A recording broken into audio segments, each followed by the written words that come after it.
Welcome Samus 419. You have the honor of being the very first person in chat.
everybody. Welcome to the stream.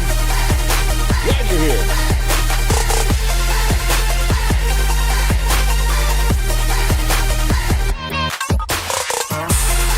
Hello. How are you? Hello, ukulele. And hello, Samus. The mods are here anyway, so that's good. We can move forward with safety and confidence knowing the mods are here. I am Samus. Yes, you are. What did I say? What did I say? I don't even want to know what I said. I said, okay, good. Yeah. Like, that you literally just destroyed my confidence in one sentence. I'm like, is that how we're doing? I finally got the mute thing right, and I can't pronounce my mod's name. It's just Samus is just I can't even do it. Okay, fine, whatever. That's fine. We'll just call this week done. I'm gonna turn off stream. I'm gonna crawl into bed, and I'm just gonna stay there. Start again on Monday.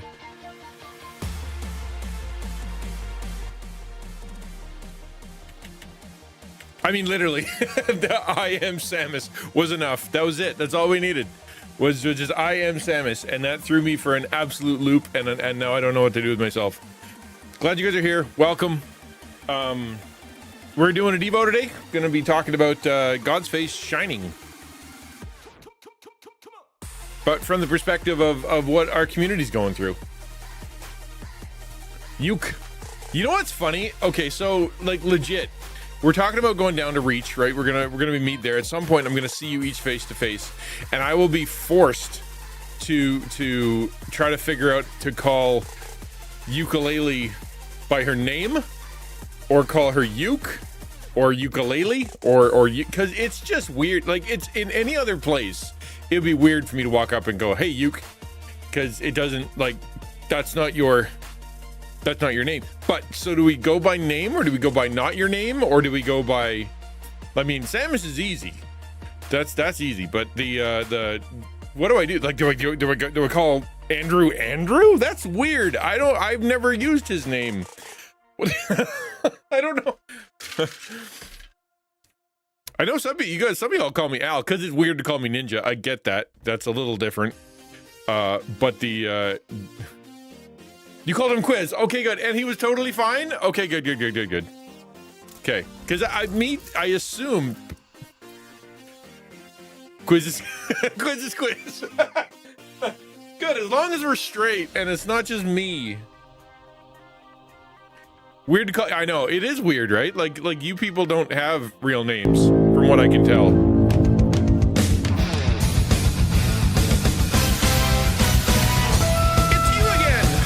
Laura, welcome to the stream. How are the Sims?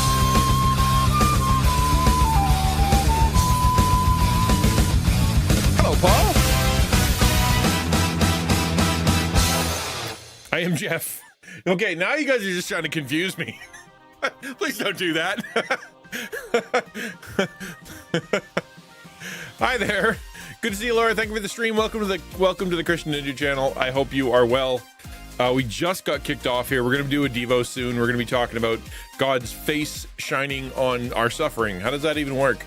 But in the meantime, thank you for being here. You're awesome, and I really appreciate the raid again. Very cool of you. Hope you're well. If you need water and whatnot, please by all means go get some. I know for me that as soon as you're on, right? You're on and you're doing stream and you're doing your thing, and then all of a sudden it's like you raid, and I don't know if you're like me, but all of a sudden you're like a balloon, and the last thing you want is to sit in front of your computer for any length of time. So I totally get it. Oh, you did Stardew today. I have Stardew. I have access to Stardew, so it's not like I'm not like I know that there's a way I could do the do. You know what I mean? There's a way I could do the do.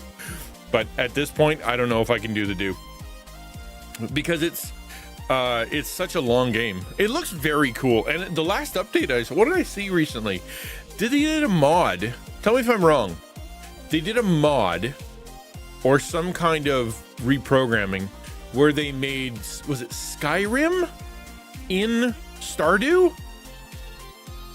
Like, it was some huge, like, they took some really big game and they stuck it into Stardew. Have you heard about that?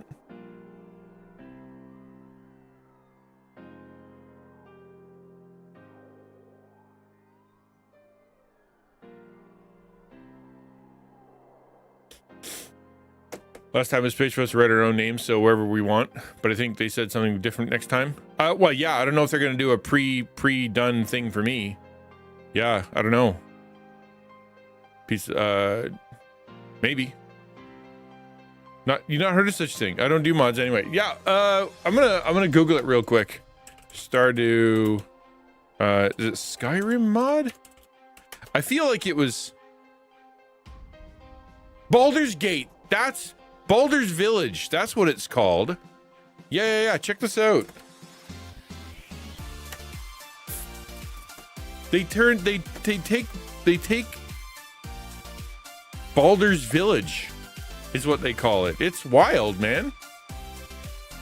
I don't know how it works, but that sure sounds like a lot of work.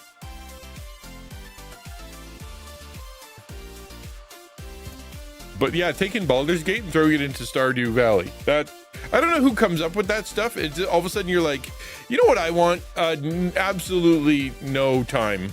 I'm gonna now put the entirety of Baldur's Gate into Stardew Valley. Let's go. I mean, and if you have the skill to do that, like, jeepers, good for you. First, good for you. But I don't know, man. That's quite a commitment, especially to do it for free, because you get nothing out of it. Like, not like anybody's paying you to do it. You have to do it because you love it.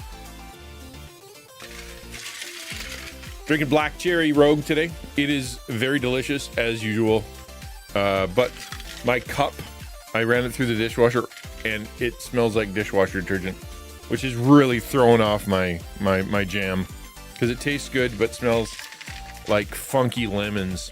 Blah, blah, blah.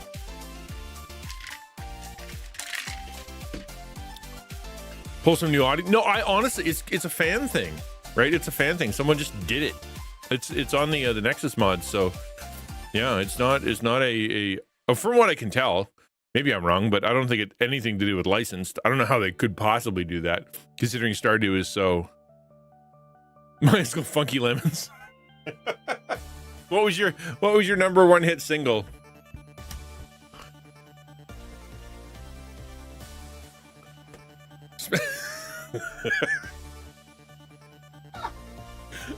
Smells like.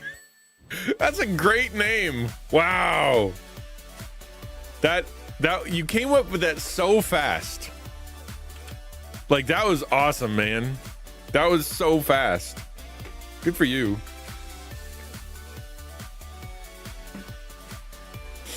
Let's zippity doodah over to the notes page, just to make sure that everybody knows that we're serious about that.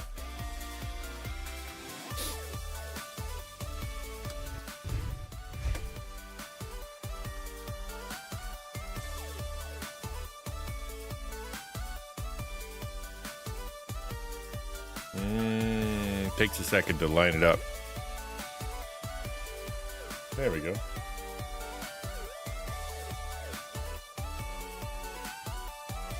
The reverse side, the B side.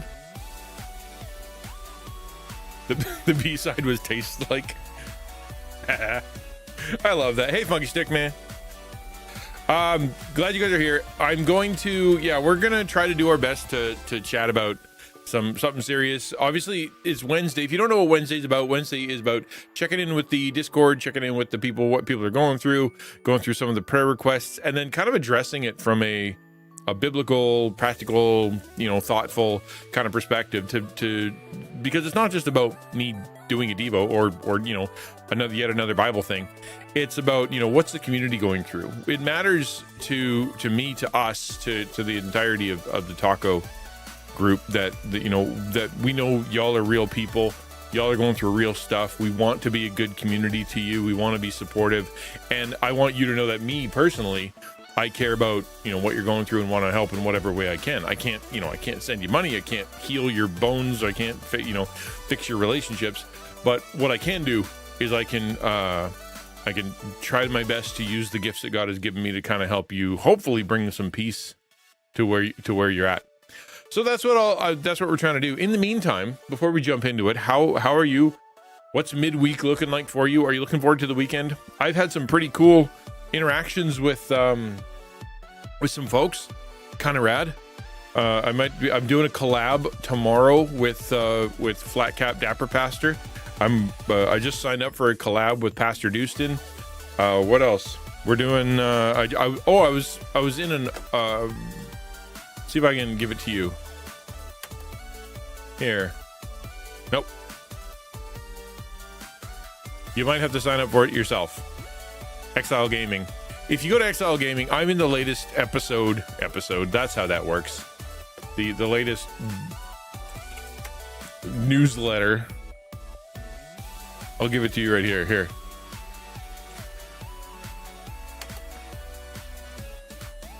There we go. Okay. I'll pull it up for you so you guys can actually see and visit and see what it's all about. Here.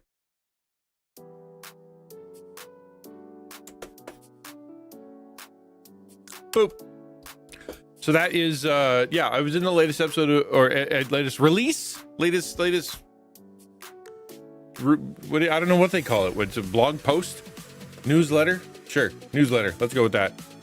On with Exile, and so that's kind of cool. You know, kind of cool. It's a new thing they're doing. They're trying to write down some go through, talk to some creators, talk to some things about video games. It's the people that are behind the Redwall games, and so they're pretty cool. Good Christian dudes who are trying their best to connect with folks online. So if you're interested in sort of a new Christian newsletter for gamers and digital ministry stuff and digital people, yeah, they're cool people. Go sign up for that. At the very least, they let me be in it, so that was kind of cool. You did smell and taste like funky lemons? Did it really? Yeah, it's just, I'm kind of bummed. It this absorbed. I feel like this gray thing absorbed the lemon smell. I don't know what I got to do, and I know the answer is dip it in something, probably baking soda or vinegar or something. But then everything I want to dip it in gonna make it smell like something else.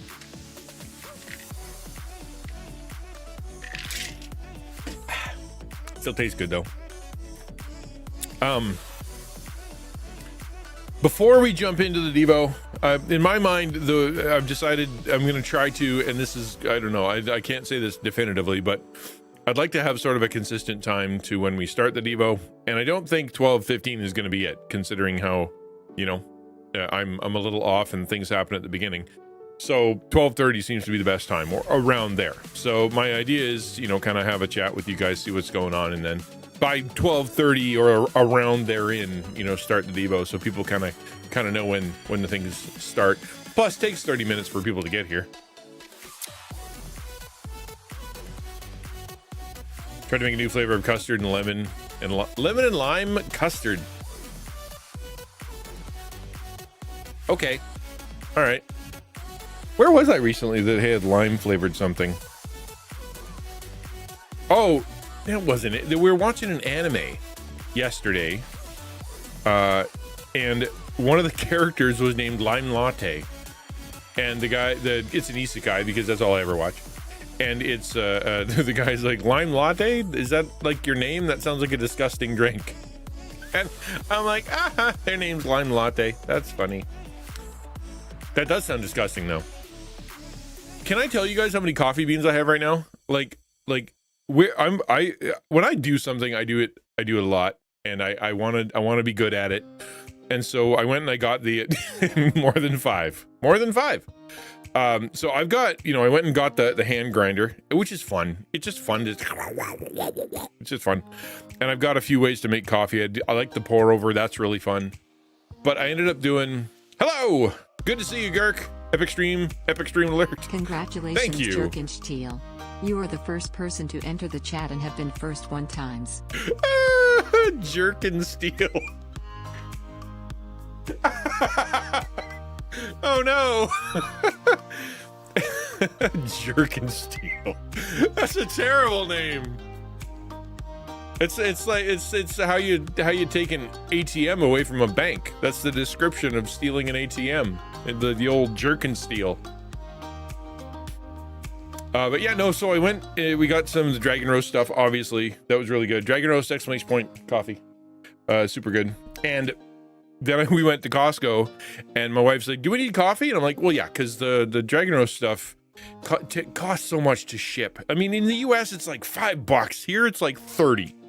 And so it costs so much to ship. So I'm trying to meet it out at a reasonable rate, you know? And so like, yeah, buy some decent espresso beans so we can, you know, grind those things up when I need a coffee and I want it to be fancy, but I don't want to, you know, that kind of thing.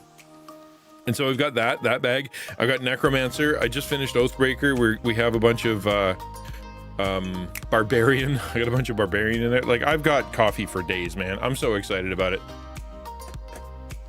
My wife needs a prayer, man. Long story short, she has seen a client for over a year now. They started meeting her because her mom ended her life through drinking. Let me just switch over to a bit softer music here.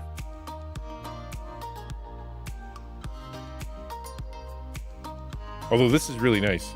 The next song isn't going to be.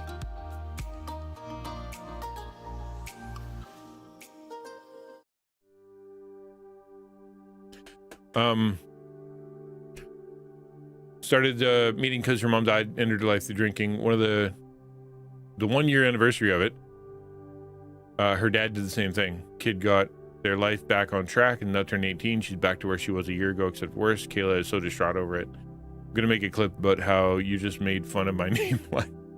I didn't make fun of your name. Someone else made fun of your name. I just piled on and made it worse. It's not the same thing. Okay? It's not the same thing.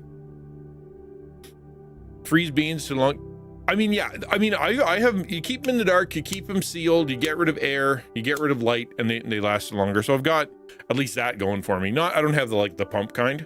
I really wish I did. The old pump coffee bean holder. I think those are really cool, but they're so coffee nerd. And so I think, you know, it still tastes fine. You know what I mean? But yeah, let me pray for your wife, right? Kayla. It's tough, man. And I read that, and the first thing I think is, you know, how great it is that your wife, when she talks about her people and the people that she tries to care for, that when she legitimately cares for them. They're not just another number, you know, they're not just a paycheck, they're not just someone who comes and goes and, you know, you don't get connection to. Because I think a lot of counseling, especially when you want to distance yourself, can be, you know, you almost have to see them as not inhuman, but you know what I mean? Like gotta have a distance. So it should affect your heart, but that's one of the hardest things to do, is that when it affects your heart, some of these people are going through some rough stuff, right? Poor kid, so much work put in over the last year, not to be depressed or drinking like her parents. Now they have to go through all this grief over again. Oh, like it just happened. Oh, I thought, so this 1 year anniversary of it just happened, and her dad just did the same thing, and now she's dealing with that. I thought that was her mom died, her dad died, she grieved it, and now she went and did the same thing. You're saying that the dad did, and now she's got to process all that grief. That sucks, man. It sounds horrible to say, but like there's a real sense of some people are like, I don't do, you know, I don't want to kill myself because of what it'll do to my family or whatever. And it sounds weird to say, but the truth is, every decision that you make, regardless of what, you know, how much you think it is only for you, it legitimately affects other people. You're going to have ripple effects throughout your life, throughout their life, throughout their, you know, even farther than you would ever consider. And it sounds like, you know, I want to end my pain, or I want to do whatever. And it just, that decision in that moment can for generations, right? I have a friend who just went through something similar. Like their kid was going through a really bad time. Hey, Zucky, good to see you. Yeah, exactly. We're going to talk about that. Like Zucky, my friend's son was going through a bad time. Didn't, you know, had a bunch of pressures, job stuff, relationship stuff, baby stuff, and came and there was a, you know, bit of a blowout and just like kind of thing, and they just took off. And young man had the habit of basically getting in his car and driving really fast. The way that he kind of dealt with stress and pressure was to just get in the car and just go. And within, half an hour, 45 minutes of him leaving in a huff, they get a call that from the police, your kid died in a car crash.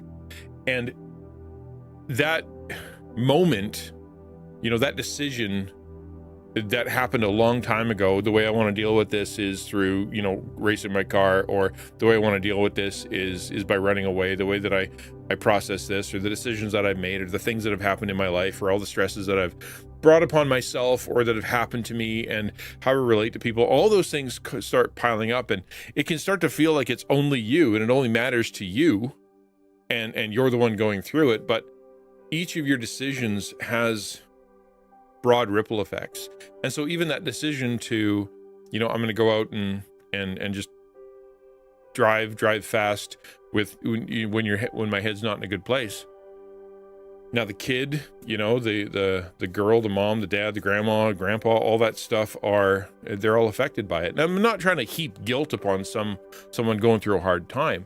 But what I am saying is that man who, drank himself into oblivion because of his own, selfishness or stupidity or pain or addiction, or because he just fell for temptation or whatever. The temptation in all of us is always, it'll be something, you do this, you'll feel better. You'll do this, you'll end your pain. You'll do this, you'll have something better happen in your life, or whatever. That's the temptation, right? And what we generally don't focus on is everyone else on the road. Yeah. Is that our decisions, those type of things, they aren't just for us. They really do impact others. You haven't gone out for 14 years? There's a lot more folks like you than I would have ever thought. What keeps you home there, Zucky? Ripples to insurance companies, finance rates, exactly. When all we focus on is our pain, that's all we see. When we focus on others, we see less of our pain. It's so interesting that we're talking about it this way. That's very much what our Devo is talking about today. That idea of where is God in this, and the shining of God's face upon our suffering. What does that mean, and how do we process that? So yeah, I'll tell you what. Why don't I pray? I'll pray for Kayla and for that young girl, and then we'll start up. Driver's ed has to be longer. It really just hurts a 15-year-old kid who just wants to get his driver's license out and go play Call of Duty. It hurt, well, everybody, right? Like when people are like, I'm going to go steal from the store, it's okay. It's a big, faceless, nameless corporation. They don't realize that they're actually affecting prices and security and all that stuff for other people. Like in the States, where I think it was like San Francisco or whatever, where they had that new law that if you stole anything under $1,000 or $5,000 or something, that you didn't go to jail. And all of a sudden everybody's ripping off every store in town, and they just like, well, it's my stuff. It's a big corporation. It's just Target. It's just Walmart. It's just, CSV or whatever it is, CVS, and I'll take it. What they didn't recognize is that while they were doing that, they were destroying their own neighborhood, that those companies would leave, that now the service in their area is down. Now the people around are far worse off. Why? Because they went and they wanted shirts, and they wanted a stereo, or they wanted whatever they wanted. And it ends up being that they destroy, in a very real sense, an entire area of town, affect, hundreds and maybe even thousands of lives because of their decision. Sin is not something that just happens, has no effect, only works with you and then leaves, no matter how much Satan or yourself believe that. It always has ripple effects. My point is that affected by choices, whether you've seen it or not. My sister-in-law got fired because she called a thief a slur when they stole $4,999 of product to not get chased. Yeah. I heard a really funny thing that they're doing, and that is they're pricing everything at $5,000, right? $5,000 plus whatever it is. So if you steal a pack of gum, it was $5,000.50, because that way you can be charged with a felony. And then if you go to till and you buy it, they give you a coupon for $5,000 off. I think that's genius. Disability and trouble are just about scary things outside the world. There really are, man. You're not going to get any criticism here. I think it's easy to look out in the world and see difficult things and kind of keep yourself inside where it's safe and whatnot. And I think all of us need that time for a while. 14 years is a long time.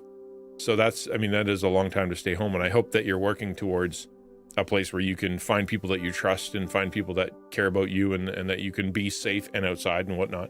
But I get it, between the disability and mental health stuff, it's tough. That's why we're here. That's why we have this channel. That's why we have the Taco Network. That's why we have all this stuff, is because for people like you, that's what we're here for. Temp employee reporter. Oh man, that sucks. Stumbled into an online ministry because my wife being chronically ill. Yeah. And that's it, right? The idea is, the hope is that we have, a group of people who understand each other, facing similar though different things, so that we can lend support, at the very least kind of go, hey, you know what, other people are in that situation too, and let's commiserate, let's take care of each other. Let's, at the very least, weep with those who weep. I live out in the country to avoid stress of being in a gang-ridden region full of homeless and muggers. Yeah. I've never had that problem. I live in small town Canada, and so that's not really an issue. But yeah, I can see that. All right, let me pray. God, thank you that you're with us every step of the way. You know every single thing. You are omniscient. You are omnipresent. You are omnipotent. You have all the power. You know everything.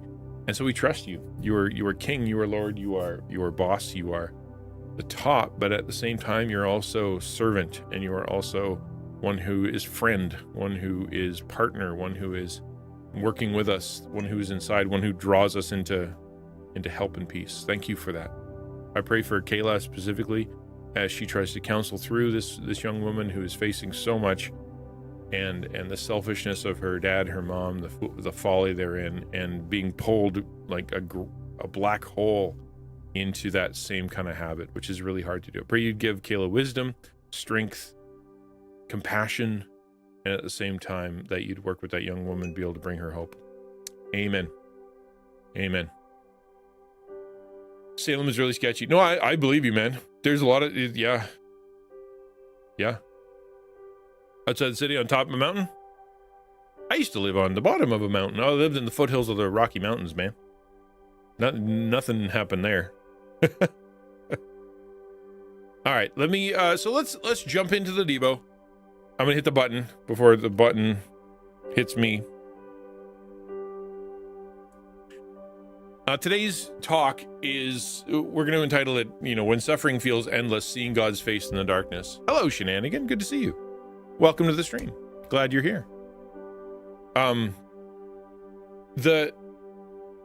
The way that this kind of came about is I was doing my Devo today, and it was on the countenance of God, God's face, right? God's face.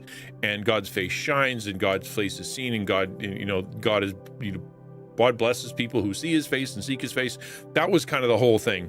That's the whole, the idea. And I thought, you know what, let me, as I look through what the Discord's going through, there's a lot of, please pray for my physical situation. Please pray for my difficult situation I'm not going to tell you about. Pray for my relationship situation. Pray for my health situation. Pray for all kinds of stuff that's happening in people's life. And some of it over a long, protracted period of time. Like, talk about 14 years, right? Like, some people are going through stuff for a very long time. And so when I punched it in, and what I usually do is I punch it in, and I kind of negotiate with ChatGPT and go look for other resources and whatnot to kind of create some kind of Devo notes to talk from. And it just spit out like a standard thing, God sees your stuff, God will bring you hope, and you should totally look to God. And I'm like, my criticism was, listen, man, I say to the ChatGPT, like, that's good, and it's very normal to say, but there are people who are going through some really rough stuff for a very long time, and just kind of going, God sees it, actually can be very difficult, because if God sees it, why isn't he doing anything? Where is God in this? And And how is it possible that God can perceive all this stuff and not want to act? What's going on there?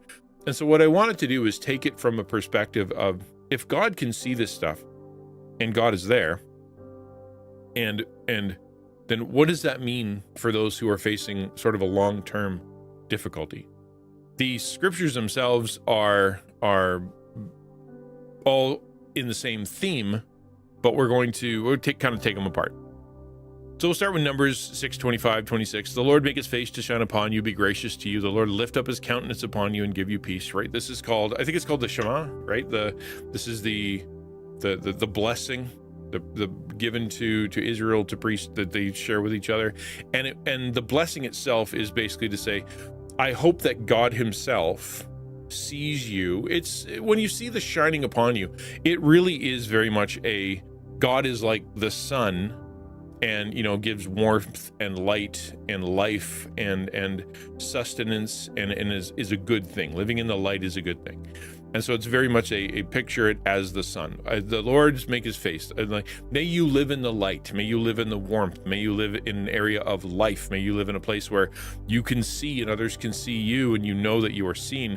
But it's also a presence thing, that God can see what's happening. May he see and you live in his presence, be gracious to you. May his activity in your life be something you see as undeserved merit, that no matter how rough you are, or how stupid you're being, or how much you've tried and failed, that you recognize that you are getting more than you deserve, that God is present more than you deserve, that God has granted you more than you would ever had ever earned, that his grace would be with you, right? Not having to deal with any of the stress and issues when I'm awake, but all my dreams are riddled with depressing, traumatic dreams. So weird. I know some folks who go through tough dreams. I don't dream, not really very often.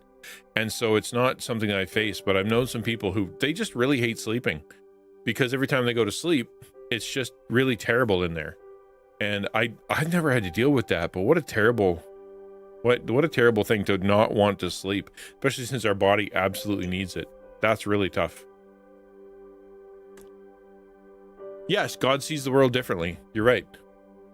So the Lord lift his countenance upon you and give you peace. Countenance is basically his face, right? The look of his face. When you talk about someone's countenance, you're basically saying the look, the emotion, the feeling that you get when you look at their face. Is it smiling? Is it happy? Is it sad? Is it depressed? Is it angry? Is it squinting, right?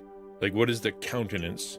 So may his face shine upon you and give you peace. May you be at peace. Not just the absence of war, but that your life would be defined by an everlasting peace that is over all things, in your economics, in your relationships, in your nation, in your friendships, in your heart. Like, just be at peace. That's the blessing, right? That's the blessing. That's what we all want. Oh, we can be dealing with my parents' death. That is, wow, that's wild, man. I've never had that. That's the got the tism can't do that. Okay, well, okay, there you go. I don't know, or something. What's up, man? We're just kind of going through some Bible stuff and talking about where God is in the difficult times. Psalm 31:16-17. May your face shine on your servant. Save me in your steadfast love. O Lord, let me not be put to shame, for I call upon you. Again, all these are going to have, no, it's unfortunately just because of the TOS in Twitch, I can't show you the stuff from TikTok, and I can't show you the stuff from YouTube. I'll try to figure out a way, because I know it's weird for me to read what you can't see. So maybe I can find a way to have it pop up or something. That might be the better way to do it. I'll get it to pop up and then leave, so it kind of isn't always on there, but you can kind of see it and then it goes away. Maybe, I don't know. Yeah, sorry. Girk says, nothing helps calm the heart more than God speaking to you. And for me, that's worship music. Really puts me in a good spot. A lot of people do. I'm not a worship music guy per se. It's just, it doesn't hit me the same way.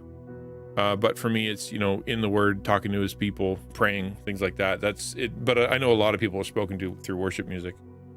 So Psalm 31, right? Make your face shine upon your servant. So he's asking, right? This is a prayer. As opposed to blessing someone, may God's face shine upon you. This is him praying and saying, God, make your face shine upon me. Save me. See what's up, see what's going on, shine light upon my life, observe what's happening, and let me not be put to shame, right? As in, let me not be slid into the dark. Let me not go find a place where I'm hidden. Don't let me fall into the cracks. Don't let me be in a place where you can't see, or that I'm not savable. I'm calling upon you, God. Shine light on my life. Shine your presence on my life. That's what that is. That's interesting. Oh, that's cool. I like that, man. These verses tell us God's face shines upon us, but what does that mean when we're buried under suffering? When life feels like an endless cycle of loss, disappointment, or struggle, this idea of God's shining face can seem almost distant, almost cruel. But scripture and history show that suffering is not proof of God's absence. His presence doesn't always come in immediate relief, but is something deeper, something sustaining. That's generally where we're going with this, right? So if you're going through bad stuff and things are really, really difficult, and you're not totally sure how it's working, these two scriptures, the one being from the outside, if you're the one looking at someone, your prayer for them is, God, shine some light there. God, bring some warmth there. God, let them see your face in that. Let them understand your grace. Let them find peace in the midst of that. We've talked about that many times, that idea of where there is suffering and where there is difficulty, where is God in that, and why would God allow that to happen? So I'm not going to go with all that, but when you're praying for God to bring his presence and light is appropriate. And then as you're the one praying for your own stuff, asking God to say, where are you in this? Where is the light in this? What do you see when you see this? Because so often it can feel like, well, if God is seeing this and nothing good is happening, then that's cruel, right? It'd be like if you see a lifeguard and he's sitting up there and he's looking down at someone drowning and not doing anything, he's not doing his job. If you're walking through the mall and all of a sudden you see someone grab someone's purse and they come running at you, and you have the chance to do something, and you don't, are you culpable? Is that what's happening with God? Is that he sees but he doesn't want to do anything, or can he not do anything? That's where we're going. Hey, Supersonic. Psalm 29:11 and Psalm 30 verse 7. The Lord gives strength to his people. The Lord blesses his people with peace. By your favor, O Lord, you have made my mountain stand strong. Both of these are contextually, they also talk about God's face, right? God gives strength by showing himself. God blesses his people. God, when he arrives, when he comes, he brings blessing with him. And the Psalm 29, actually hold on.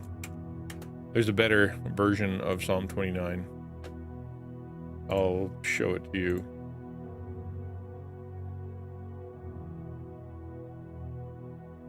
Where are you?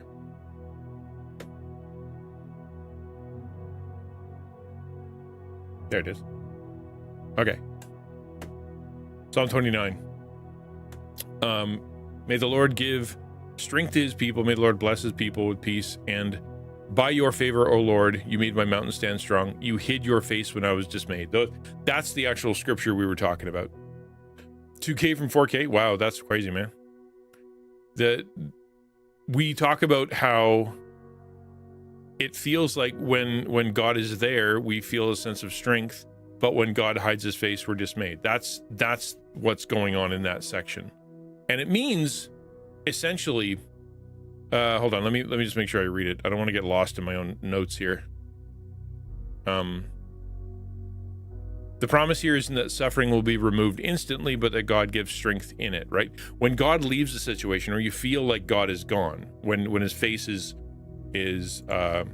hidden, the dismay or the negativity or the this doesn't make any sense, the hope disappears. We talk about, that kind of situation that Kayla's patient is going through, the one whose mom died of an alcohol, or father just recently died from alcohol. And the hopelessness will come when there's no purpose in it. They see no way through it. Nothing will ever get better. And how can it possibly ever get to a place where I feel better than this? Because even if you work through, the mom goes through bad stuff, and then she dies, and you work through it. Okay, I can understand, I can move forward, I can help, I can get help, I can communicate through this, I can grieve. And it feels like when the second, when the dad does the same thing, the rug's pulled out, and the hope can go away, and that, there's no way that anything good can happen here. Where is God? I don't know if she's a Christian, but like, where is God in this? How can he see this? There's no light to be seen in this situation. And when you don't see that light, when you don't understand that there could be God in that situation, that there is hope, there could be redemption, something could happen from this that brings God glory and you good, what's the point? That's where hopelessness takes over. That's where suicidal thoughts and all kinds of horrible things happen in your head. So the promise here isn't that suffering will be removed instantly, but that God gives strength in it. Theologian Jürgen Moltmann, who wrestled with faith as a prisoner of war, said, "In the dark pit of my soul, Christ found me." Right? Yeah, hopefully, but that's the only way through that kind of situation, is to know Jesus. So this guy he's a prisoner of war, and which is bad. Like, doesn't need to be said, but obviously it's a bad thing. He's in a difficult place. He's surrounded by enemies. What is the point? He was following God. He knows God, God didn't rescue him immediately from this war camp. What ended up, God went into where he was and brought him peace within the suffering, within the difficulty. God doesn't just watch suffering, he enters into it. That's what Jesus did when he took on flesh and suffered as we do. You can go all the way through scripture and you can see that the way that God seems to operate in this world is not that he immediately removes suffering. He doesn't remove the consequences of our actions. He doesn't remove the consequences of other people's actions. He doesn't remove anything bad that can happen. The way that he works through it, because of free will and because of the way he designed the world to work, is that he enters into that suffering with us and gives light, hope, peace, patience, help in the midst of the suffering. That he takes and he goes through to the suffering and he says, I am here, I can bring peace, I will help you see it for what the truth is, I will allow it to be used, I'll redeem it, and then as I'm in this, you're going to be able to sense something that other people don't sense, and that is my presence in a very real way. He comes into that suffering. When Jesus came into earth, everybody looked at him, and when he said, I'm the Messiah, or I'm, and they figured that out, the immediate assumption was, well, then end all suffering. If that's your deal, end all suffering. Every time he did a miracle, he'd have a bazillion people come around and be like, do that again, end our suffering, get rid of sickness, get rid of hunger, get rid of the Roman government, just wipe it all out, make everything better. That's what you're here for, right? And Jesus, who is God, said, that's not what I'm here for. I'm not here to give you like food. I'm not here to just give you some political peace. I'm not here to just show you a way that you can feel better for a little while. I'm here to radically alter your insides, how you perceive the world. I'm here to change your captivity to the sinful thoughts that take you away, the hopelessness that feeds on your soul, to take you away from the burden of the enemy and the temptation and falling to that all the time, from your perception that God is against you. I'm going to rescue you from that, so that when you're in this world and things are difficult, you see it in a different way, you face it a different way, you have hope that is completely different than other people, and then that way you will be able to not only face it, but afterwards, when you've gone through that, you'll be able to have reward where peace does come. But in this world, you're not going to have it. That can't happen here. So he enters into it, enters into the suffering, enters into what it's like to be a human being, faces all manner of difficulty, faces every kind of temptation, is betrayed in multiple ways, is slandered and eventually, pinned to a cross for a crime he didn't, for not, it wasn't for a crime. I was going to say he didn't commit.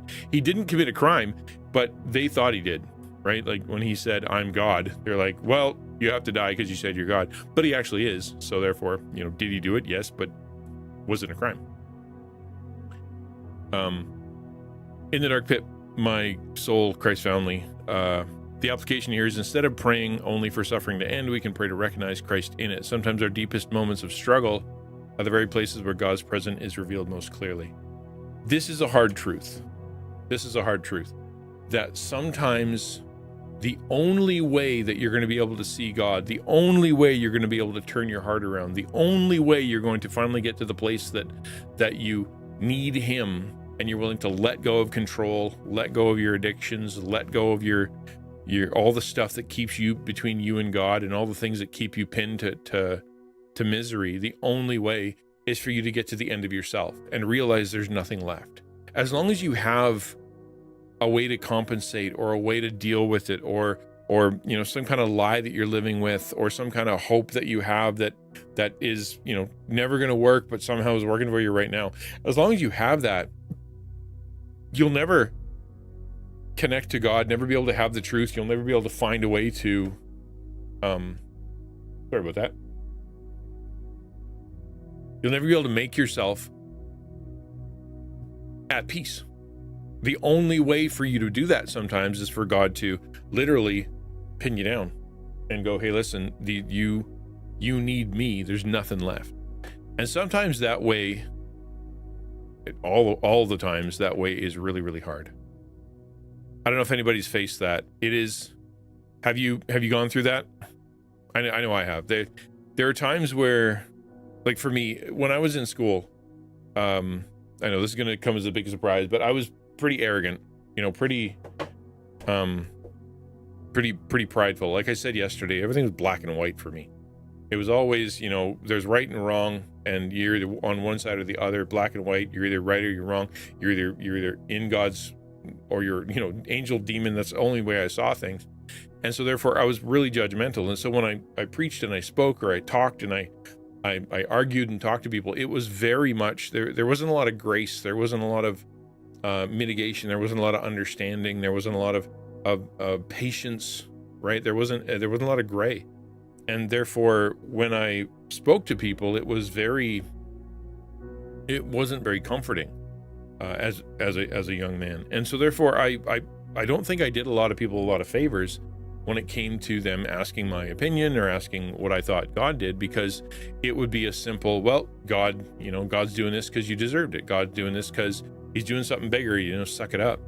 As opposed to being able to kind of go, yeah, I recognize this is really hard to go through. This is really, really hard, but God is in it somewhere, and you're going to have to wrestle through that. I'm willing to do that with you. I'm willing to be in here in the time it takes for you to go through it. Let's find some ways that we can see God in it. Let's brainstorm some positive things that God might be doing, or what that might come from, so we can find hope and ultimately recognize that Jesus has faced this too, and that you're becoming more like Him. That's hard to do, right? That's hard to do, is figuring out where Christ is in it. Next one, and that is Matthew 14:27. Take heart, it is I, don't be afraid. This is Jesus' words to the people who were in the boat. That when there's a big storm, His disciples are in a boat, and everything's going nuts, and He actually walks on water, and he looks at them and He just says, take heart, it's I. He says, I am, right? Like literally the same quote as Moses heard in the burning bush. He's like, take heart, God's here, right? You don't need to be afraid, even though the storm is here. And He didn't stop the storm, right? This verse comes from the moment when Jesus walked on water toward His terrified disciples in the middle of a storm. Jesus didn't calm the storm immediately. Instead, He spoke to their fear first. That's a really critical point, because what He could have done is stood on shore and went boop and stopped the storm, right? It would have stopped their fear. It would have stopped their suffering. It would have stopped the difficulty they were in. It would have been something that they would have went, wow, that's pretty crazy, praise God and moving on.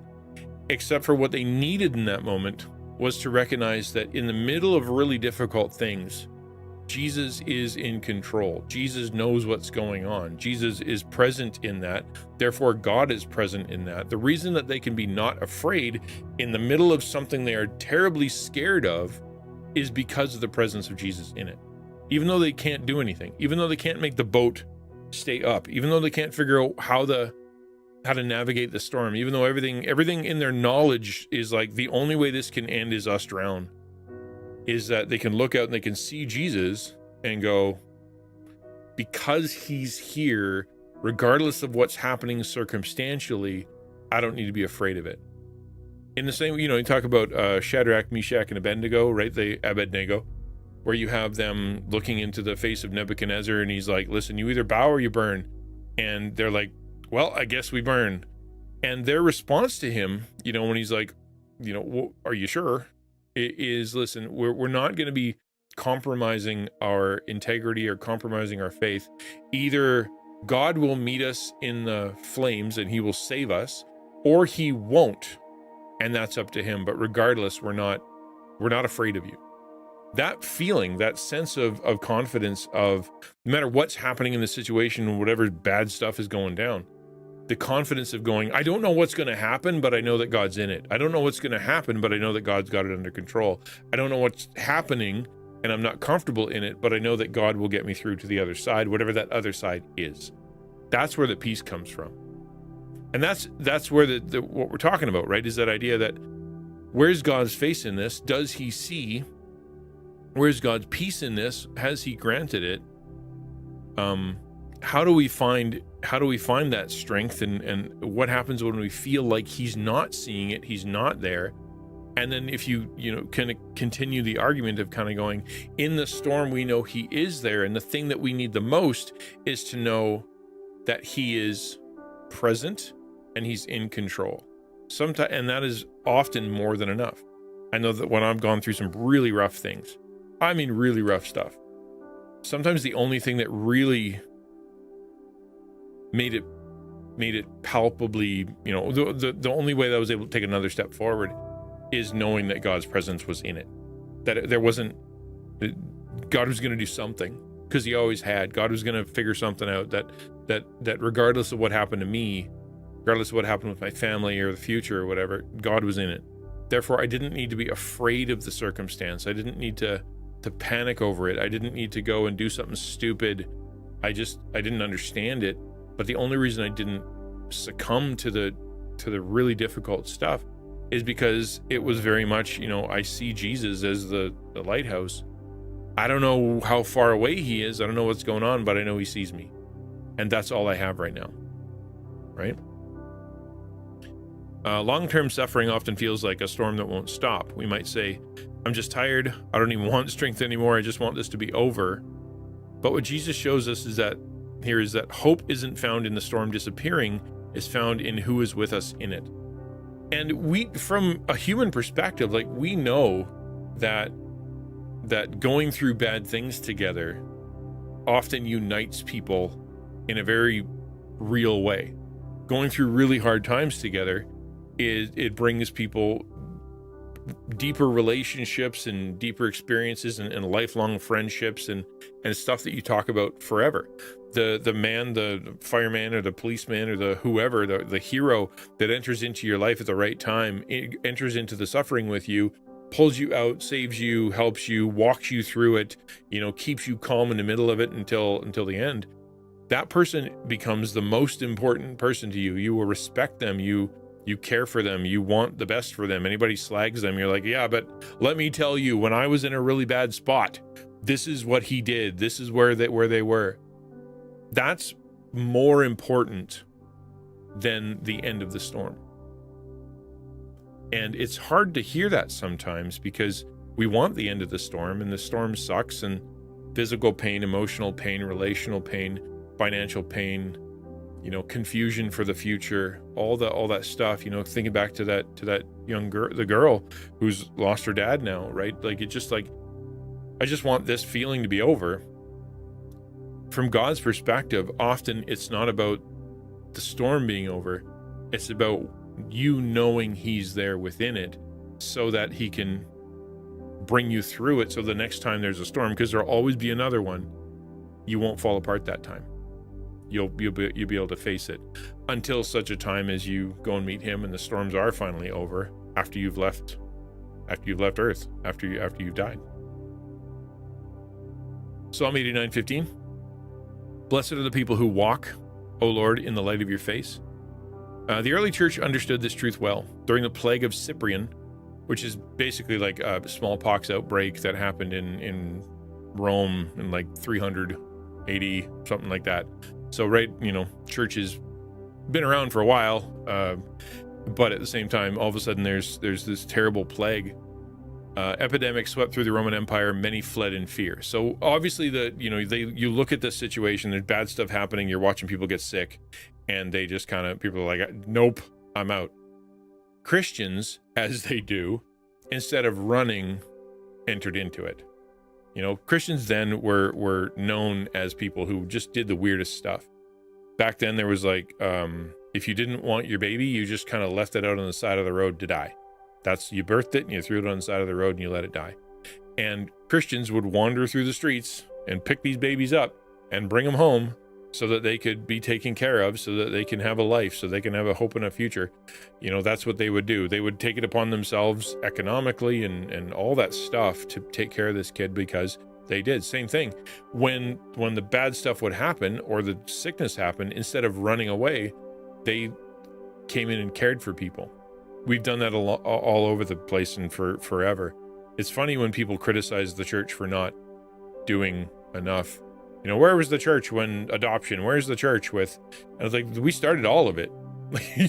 You take every single organization that has ever happened, that has done anything good for people, and you dig down. What you're going to find 90% of the time is some Christian who was like, you know what, we should help people, and started a thing.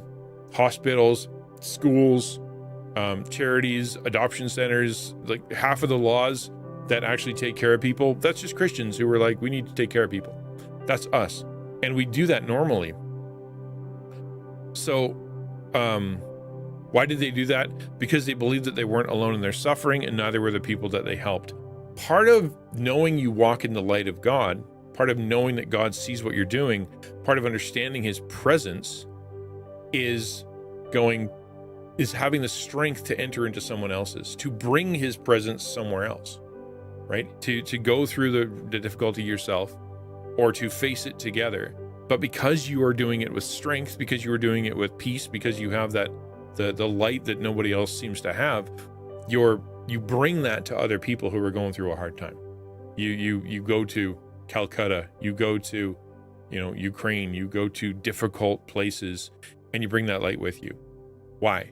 Because just like God enters into the situation, just like God chooses to be part of it, to bring truth, to bring light, to bring his presence, to bring grace, we, being like Jesus, trying to be like Jesus, do the same thing. Part of living in the light of God means bringing the light of God with you into other people's places. The key truth for us is this: suffering isolates, but God calls us to community. The world tells us to pull away, to keep our struggles to ourselves, but Scripture calls us to bear each other's burdens, to walk together in the light of God's face. We need people who remind us of God's truth when we can't see it ourselves. So when we are suffering, often we feel like, okay, I should hide. People don't want to deal with me. I'm a problem, or nobody will ever understand. And the voice of the enemy is always, get alone. It's always what he's trying to do. And yet God is always not only going, hey, I'm in this and I'm in this with you, but he's always prompting, you need other people too. Go and talk to good counsel. Go and ask for help. Go and be with other people who are suffering in the same way. Go and bring my light, bring my countenance to other people, or go find people who have my light, who have my countenance, who are like me, and let them shine on you. Right? You can't be alone. You shouldn't be alone. And so therefore, go be with people. It is so hard sometimes. Like we're Zucky talking about, I haven't gone out for a really long time. It is really hard for some people to do that, and because of fear, because of pain, because of distance, because of a million things in their life, the idea of opening up their heart or sharing burden or meeting with other people who are going through a hard time is super difficult. But the truth is that the way that God has designed the world to work isn't just that it's us and him. It's us and him and all the people who he has helped, who he has put light into, so that they can also be with you. But you got to open yourself up for it, right? You got to open yourself up for it. You need people who remind you of God's light, God's truth, God's face. His face is in it. His countenance is in it. His light is in it. Sometimes you can't see it and you need someone else, like a human being, someone with skin on, to come and tell you, to walk with you. And they're there.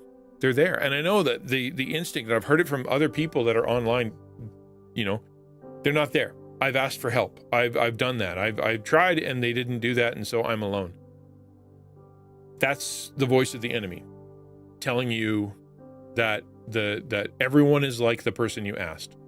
All Christians are like the person you asked. All the people who said they're going to help lied.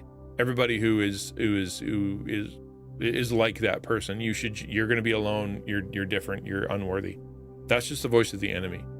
Truth is, there are people out there who want to care for you, right? We started Taco. We brought together a bunch of communities. We did that. Why?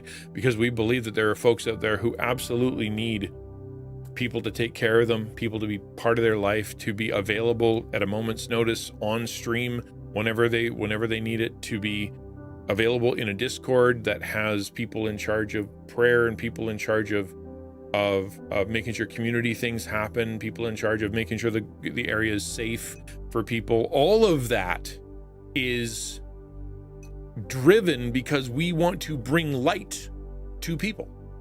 We want to be able to bring God's countenance to others in the digital environment, because so many of them have been told that they are to stay in the dark because nobody will ever find them, because they are to be hopeless. That's not true. Our mission is to bring God's light there. It really is. John 1:18 and 2 Corinthians 4:4. No one has ever seen God, the only God who's at the Father's side. He, that's Jesus, has made him known. In their case, the God of this world has blinded the minds of the unbelievers, keeping them from seeing the light of the gospel of the glory of Christ, who is the image of God, the character of God. He is the person who is God. Here's the hard part. When suffering is long, the enemy whispers, if God really loved you, this wouldn't be happening. He wants us to believe that God's face is turned away when we struggle, but Scripture tells us that Jesus is the very image of God. Jesus is God. He is God's face turned toward us. He is your advocate, the Bible says, right? He's like a lawyer standing on your side. He is your mediator. He's the person who puts himself between you and God to make sure that you can communicate with him, right? He's the one who is the perfect mediator, because he knows exactly what you're going through, and he knows exactly who God is because he is him. He is willing to do that. Jesus is the representative of God's face to you, and he's very real and very involved. He wants us to believe God's face is turned away when we struggle. The enemy does, but Jesus is present. When we wonder where God is, the answer is Jesus. He is God stepping into suffering, into weakness, into the brokenness of this world. That's why Christians are they talk about how Jesus is in their heart or whatever. It sounds odd and weird and whatever, but the idea is that Jesus is with them wherever they go. Jesus has exchanged their heart of stone for a heart of flesh. Jesus has given them a new person. They died to their old self. They've risen to the new self. They're different now. Because of the power of Jesus and the presence of Jesus, everything that they're about is in the presence of Jesus, who they know, who they trust, who they communicate with, who they talk to all the time. He's there. Hello, Jesus Saver. Couldn't find your channel when searching Bible, but eventually found it from Christian. Yeah, I don't have Bible on there. I thought about it, but I've got like help, mental health, a bunch of other ones. Yeah, but thank you. I appreciate you being here. And for looking. John Baptist Metz, a theologian who focused on suffering and hope, said that Christians should have a mysticism with open eyes, a faith that doesn't ignore suffering but actively witnesses to it and works within it. That I like that phrase. It's a weird Catholic phrase, but at the same time, there's truth in it, right? It's mysticism with open eyes. We see the world in a different way. Why? Because Jesus has opened our eyes to the truth. We lived in darkness. He brought us to the light. We were blind. We can now see. We were lame. We can now walk. We were unable to function and understand the world, but now because of the wisdom we have, we can function and understand the world better because of him. we have a mysticism. I am, yeah. We have a mysticism to the world, a spirituality to the world, but we don't do it in such a way that we're so, what's the old phrase? We're so heavenly minded, we're not earthly good. We recognize that both are true. It's the spiritual realm is critical, but also the physical stuff we're going through is very real and very useful to God. He works through it. It's Christianity doesn't ignore suffering. It witnesses to it and works within it. There are some bad Christians out there, some bad non-Christians who call themselves Christians, bad, evil people, who will tell you that when you meet Jesus, when you get saved, suffering ends. That when you meet Jesus, that you're not working hard enough, you don't have enough faith if all of a sudden bad things happen, right? Because that means that obviously everyone who follows God has God's power and nothing bad ever happened, which is absolutely not biblical. But that's one of the ways that you can know a false teacher is whenever they try to tell you that Jesus would never want you to go through anything bad, because the truth is that often you will go through bad stuff, but he will choose to walk with you in it, and he will choose to redeem it, and he will choose to turn that bad thing into something that works for his glory, your good, and that you can use later to serve others. That it will be something that you look back on should you get through it, or that you, as you go through it, have learned to live with, that you go, this is different. I'm different now. I'm not like I was. God has done something inside of me that wouldn't have happened otherwise. And I can praise him in the middle of this storm, in the middle of this misery, because I can see it with his eyes. Canadian, but I may know which church you preach at, or those private over the internet, which understand due to privacy. No, I get it. I was a preacher for a very long time in around Ottawa, and 4 years ago, almost to the day, God called me into full-time digital missions. So right now I am a official pastor with the Alliance denomination, but I do it as a digital pastor. Yeah, so I'm real, authorized, got all the little papers, but I do it here. Yeah, well, and Chovy, I mean, not that I don't want to pull you out and point you out, but like you kind of brought a prayer request. You're like, for some unknown reason, they stopped letting me have physio, which was part of your life for a really long time. And where did it go? And it's really difficult to feel dependent on people and to have, whereas before it was, and I'd imagine it's difficult for you to process and to go through, but because of your faith and because of your understanding of who God is, et cetera, you go, I don't know what God's doing, but I'm sure he's doing something in this, and we'll keep praying about it. Like, I guess I'll ask Chovy, instead of putting words in your mouth, how do you go through what you go through? Well, maybe if people don't know, let me just kind of pause and say this. If people don't know who you are and you're willing, can you just kind of say who you are, kind of what you're dealing with, and in this situation, how have you kind of seen God? I don't want to put you on the spot, but I know that you're there, and I know that you are you're a good guy. So you're a perfect person to ask in this situation. You're a man of faith who's been through a lot of stuff, who wants to communicate it to other people. So who better to ask, right?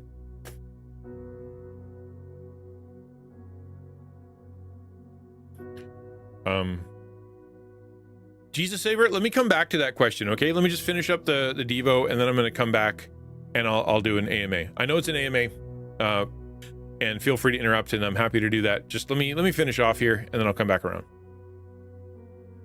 Hebrews 1:3, this is the closer.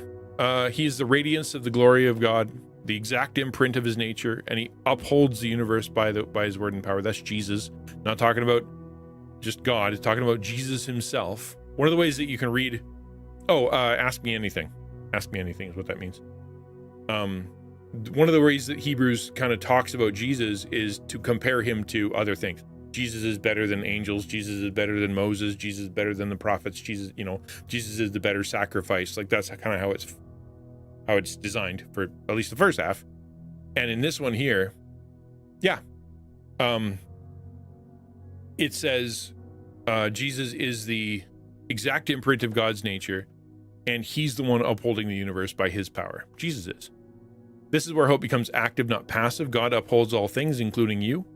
This means that your suffering is not meaningless, even when it feels unbearable, right? So if Jesus is in it, and Jesus is the one who's gone through suffering, and Jesus is your advocate, and Jesus is the one who is walking with you, and he is the image of God, and he upholds the universe, then that means that whatever you're going through has a purpose. He could end it if he wanted to. He could work through it. He has power. Suffering is not meaningless. Hopelessness comes when you think that what you're going through has no meaning and you can never get out and it will always be bad. Jesus adds meaning. Jesus lets you see meaning. So what does this mean? Let's do a quick application. What you can do if you're going through tough stuff. Number one, talk to God. And I know that sounds obvious, but talk to God about it and be honest with you, right? I don't see purpose in this at all. I don't know why you do this. I don't know where you're going with this. I don't know what your plan is, and it sucks. But I do know that you are in it somewhere, so help me to see you in it. I trust that you'll be doing something, or you're doing something.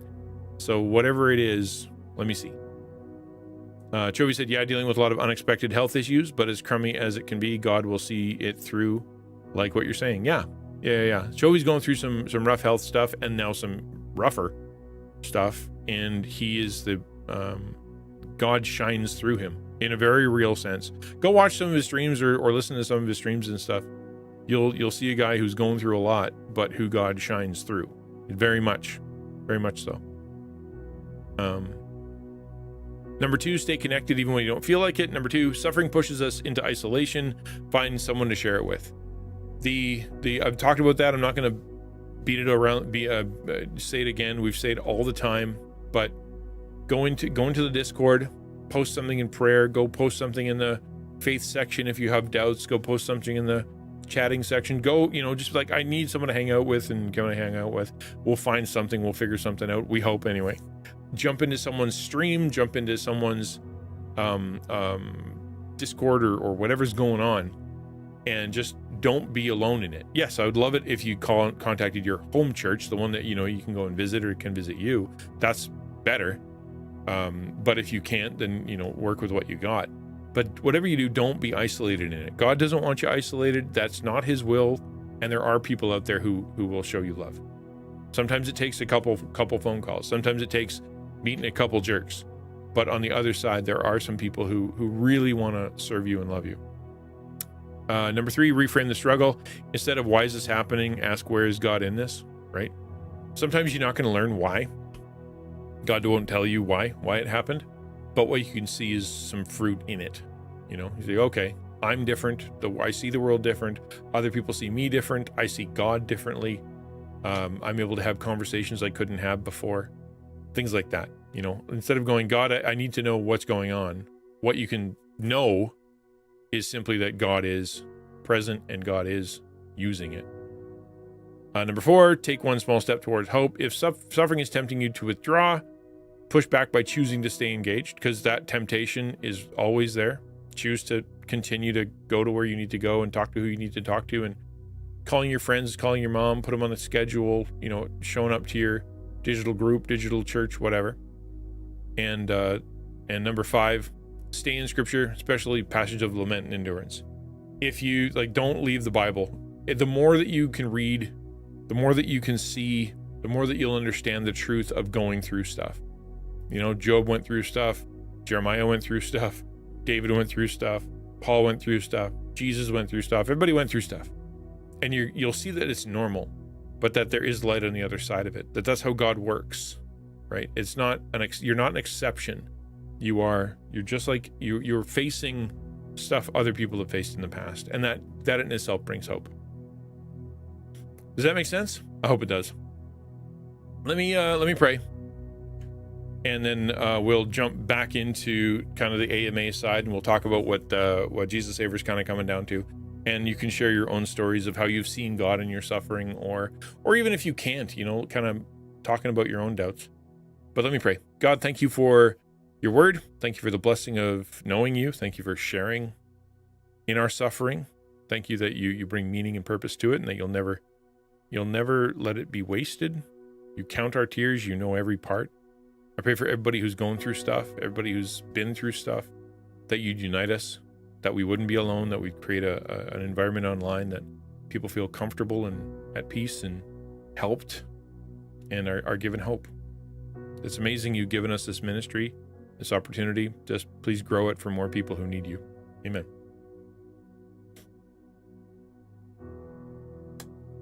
Okay, I'm gonna sit down and then I'll jump back into the stream. One sec.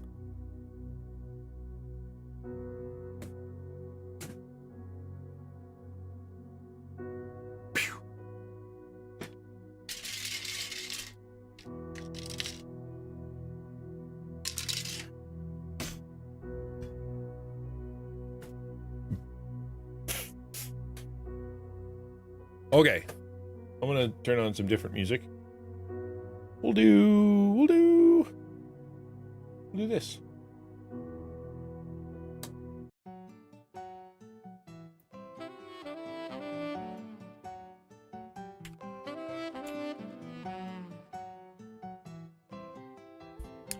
Okay, let me scroll up and see what I can see with Jesus Saver. Anybody else can say whatever they want. Feel free.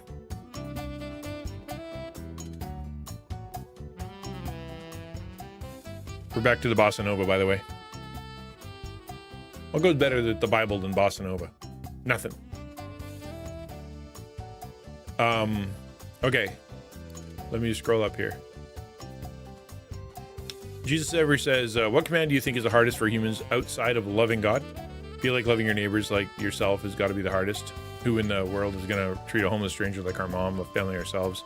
100%. Well, that's Jesus said, like, here, there's 2 rules. Love God with all your heart and soul and mind and strength, and love your neighbor as yourself. That's the 2 rules that summarize the entirety of the Old Testament and relationship with God. So yeah, that is the other one. Loving God with everything and loving other people as you love yourself. That is the other hard one. Specific. If you got to get specific with it, we certainly can. Like, what's the hardest thing to do within that? I think that's going to be different for everybody. Because, like, for example, if you're a nurse, it's a lot easier for you to, you can deal with other people's physical suffering a lot differently than someone who doesn't have that experience. Or if you're a psychiatrist, psychologist or counselor, you can deal with people's mental health different, right? So I think it's going to be different for everybody, but there's certainly people that we have the hardest time with. But yeah, people.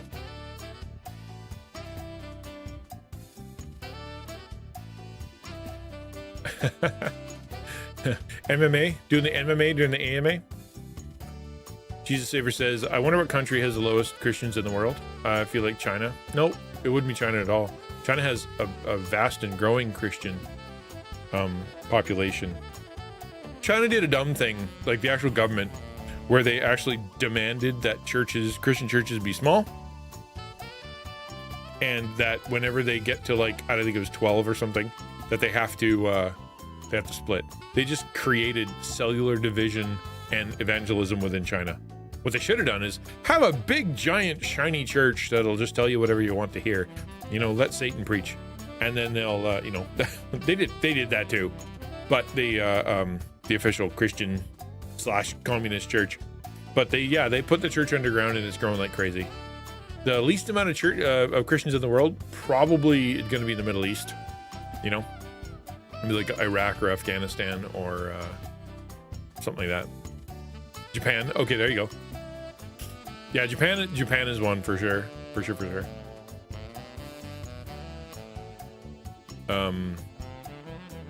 Jesus Saver says, oh no, Ukulele says, you may be right, but I wonder which are stronger in their faith. It's easy to take the label. Oh, yeah, no, take the label just because your family are Christians, but not really live it out. True. Cultural Christianity kind of died in Western culture, but not so much in the other parts of the world. Jesus Saver, bad things happen for the better, and I'm super blessed when my dad got cancer. Why? My dad was super abusive and yelling every day. Then one day he got cancer, and he realized he got cancer because he's always mad. And ever since that day, he stopped being mad and worked to be a better person. So I bless God and bad things happening, because so many bad things happened, worked so much better in my life. And you know what? You make a good point there. Like that sometimes it's that point of suffering, that moment of, I don't know what's going on, and I get scared, that shakes you into the reality of what your priorities really are. Because as long as you're immortal, and as long as your choices are don't really matter, and you can do whatever you want, and you're strong, it's a lot easier to just pretend. But the other side of it is, as soon as you get hit with that, you are weak, you are frail, you will meet God, you are mortal, and you need people to help you because now you need treatment. Suddenly you have to reevaluate your entire universe and all the way that you see, and that can be why it's a blessing. Yeah. Jesus said, the Bible says it's harder for a rich man to enter the kingdom of heaven and easier for a camel to go through the eye of a needle. I feel on average rich people are cursed on this and doom.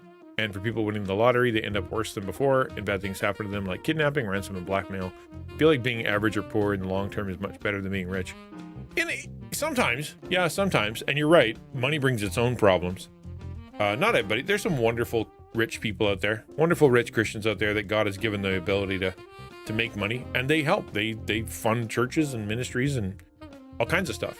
One of them keeps me going, right? Like there's some great rich Christians out there. But you're right. It is harder. And Jesus is very clear about that. That when you're rich and you have less dependence, and that's what we were just talking about. When you're less dependent, you realize you don't need people. You can do it yourself. It's harder to be a servant of all, and it's harder to ask God for things. Lack helps us focus. Hospital walls, should there be a situation the Lord would allow? There we go. That's better. I just broke scripture and that was bad. But I mean, yeah, your point of suffering clarifies and brings clarity to our spiritual position. Yeah, absolutely. You're absolutely right. For sure. Okay. What's, it is an AMA. Ask me whatever you want, and or talk about the Devo we just did. How do you face suffering? Have you been through stuff? Have you seen God in it, or anything else? I'm gonna put my headphones on, and then we'll talk about. We'll jump into a different game because that's time for that now.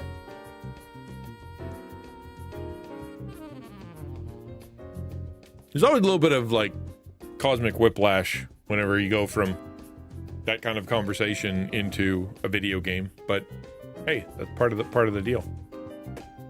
I saw a game that I kind of wanted to play. It was really, really neat, and that was it was called, what did they call it? Hold on, I have it right here. Dark Queen. Interesting game, very interesting game. Where you are the boss at the end of the game. You're the final boss. That's the game. And when the hero comes in, you absolutely smote him. You smite him to the ground, and then he comes back because he gets another try, right? And then he's a little bit smarter, and he's a little bit smarter, and he's a little bit smarter. He's harder to kill. Eventually, you're fighting this little character, right? It's a fascinating little game. I will try it one of these days. Shadow Tuner says, one point that I learned about that story is that during the time that Jesus told them that a camel passing through the eye of the needle, it was that you could also buy your way into heaven. So Jesus was really driving home that it's basically impossible for anyone to get into heaven, or than God making it happen through Christ. Yeah, that's true. I remember hearing this, and I don't remember if it's true or not, but they had there was a gate somewhere that they called the eye of the needle, and that if you went through it, you had to take off all your stuff, and you had to walk through without your stuff because you couldn't fit. I don't know if that's true. I don't, but I've heard that many times. But the point is taken, right? Entry requires that you can't have burden. If you read the Pilgrim's Progress, it's such a fascinating thing at the end, where you've got these people that show up, and one guy like Pilgrim and Christian, or Christian and Faithful, get to the end, and they're slogging through, and Christian's having a hard time with death because he's struggling with doubt, and Faithful just goes boop boop boop and goes across, and then some guy comes popping out of the woods. He's like, and I'm here too, and they both look at him and are like, where did you come from? Did you not take the path? Are you not you got to take the path, right? And he's like, well, I don't want to, because that sucks. And then he goes and he knocks on the door and he's like, let me in. And they're like, no. And then he gets teleported or delivered to hell because he didn't come down the road, and you got to go down the road.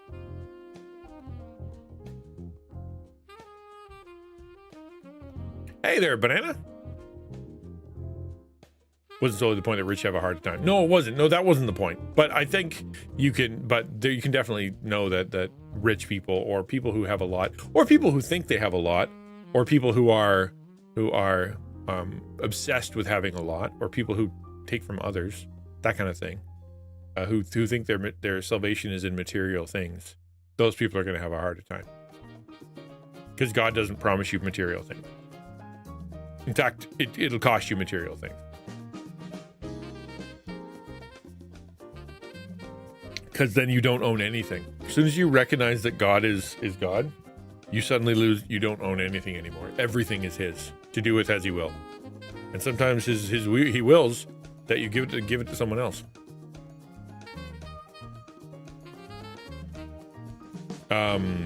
Is it our job as Christians to convince Jesus and Bible to people, or we just spread God's word and it's up to people from there? I often don't know where the limit is and feel like it's super draining to try to convince someone who don't want anything to do with Jesus. Is our job to convince people? No, because we can't. There's no argument that we can make that suddenly takes somebody from I don't know what's going on and oh, that's God. Okay, cool. I have doubts. Okay, tell me all these answers. Now I have all the answers. Okay, I'll be a Christian. That's not how it works. Because there are tons of answers out there. The issue isn't that they don't have answers, or that they don't have some kind of compulsion that makes them want to come to God. I've made a terrible mistake with this music.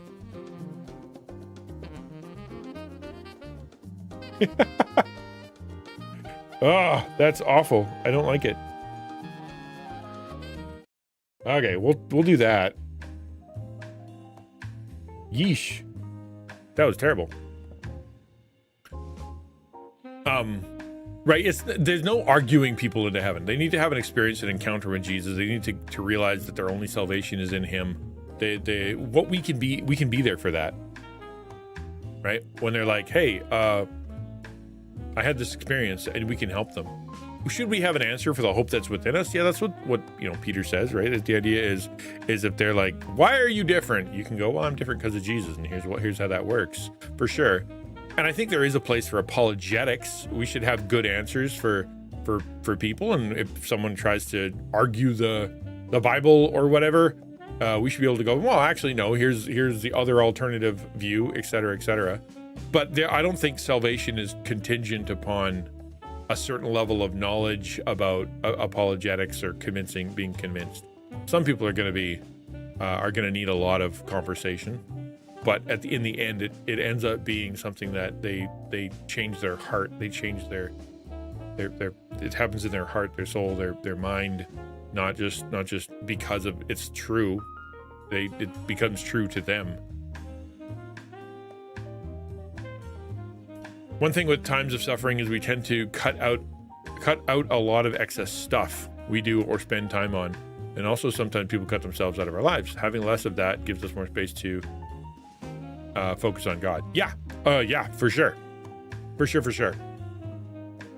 Yeah, when the suffering comes and difficulty comes, you eventually see what is of value in your life. You get to see what you want around, what brings you comfort, what causes problems, who in your life is a real friend, who you're not a real friend. For sure, there's a lot of clarity.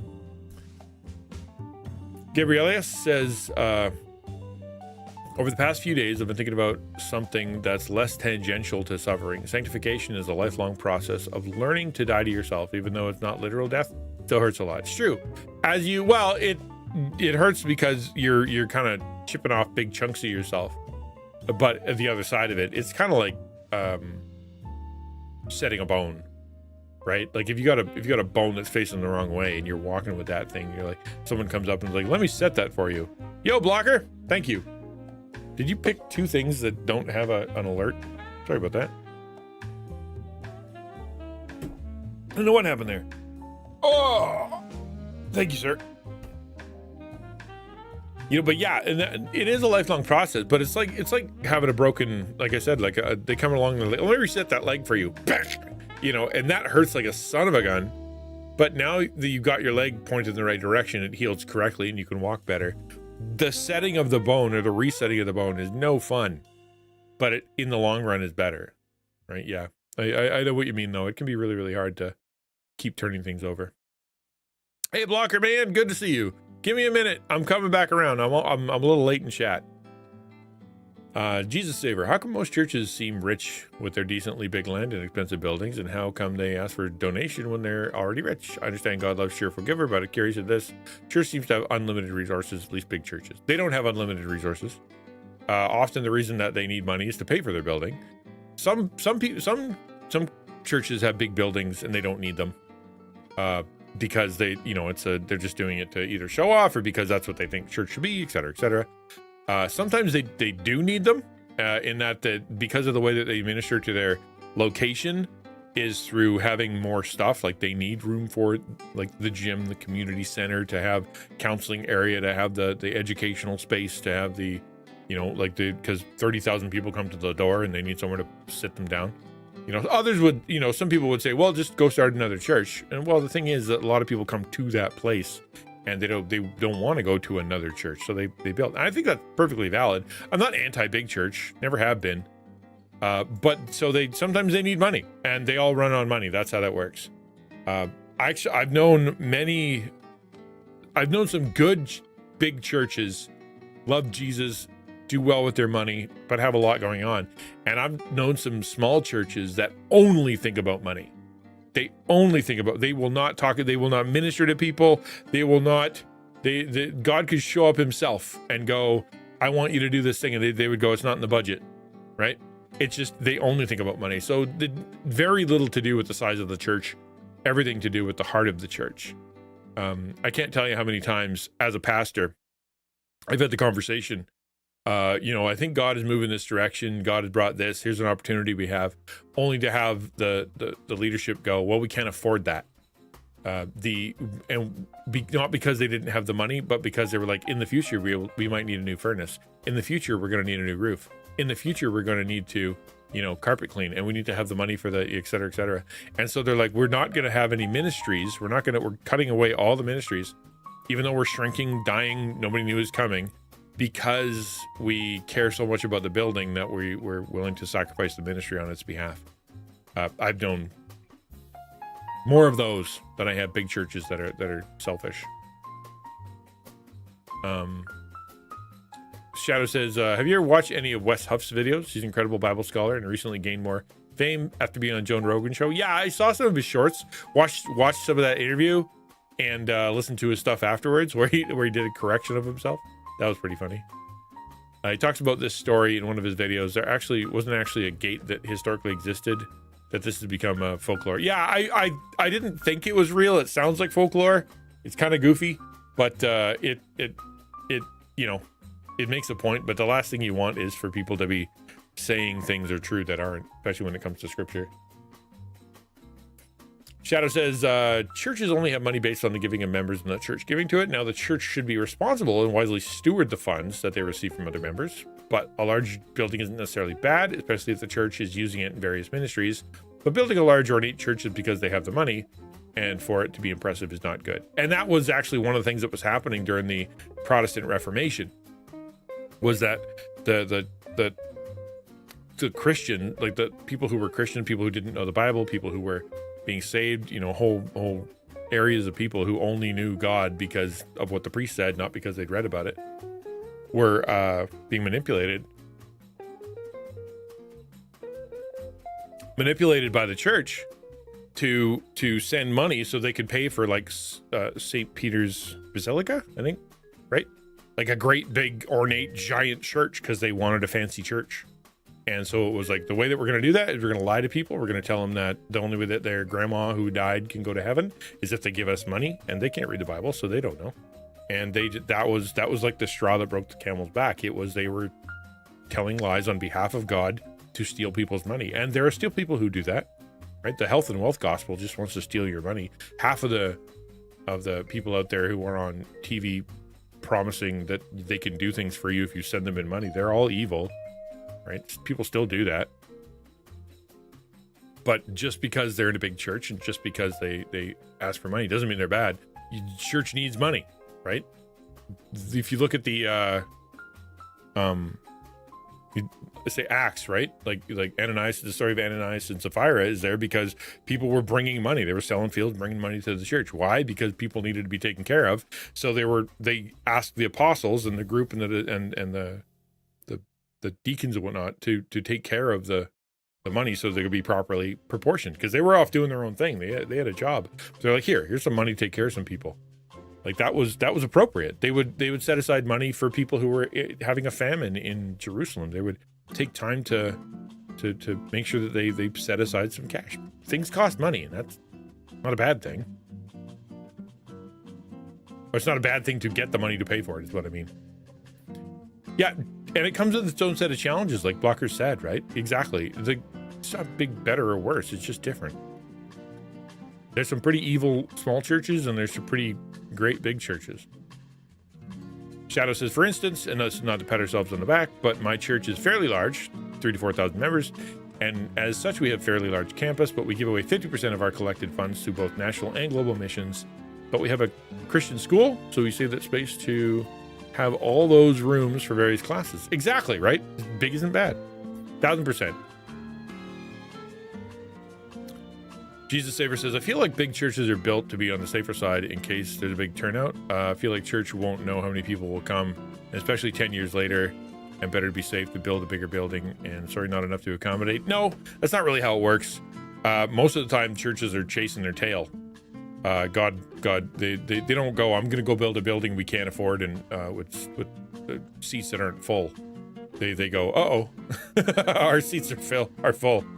And so they sit down and they have a big talk about what do we need and how much is it going to be and what are the, what kind of building should we raise money for and how much is that going to cost, kind of thing.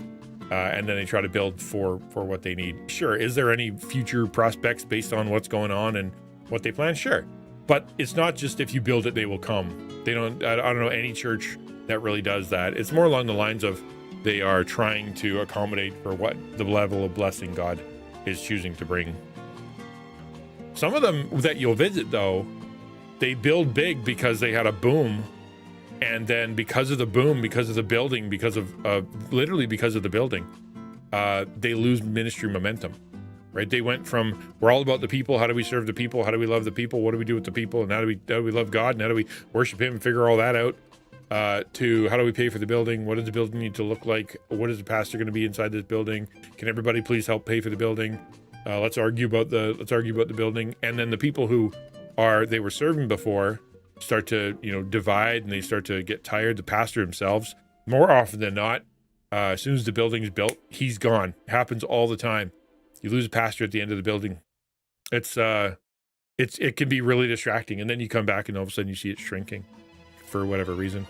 Probably likely because they stopped ministering to build the building.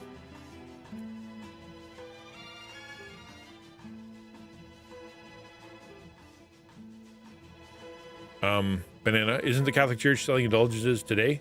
I don't know if it's still technically doctrine, right?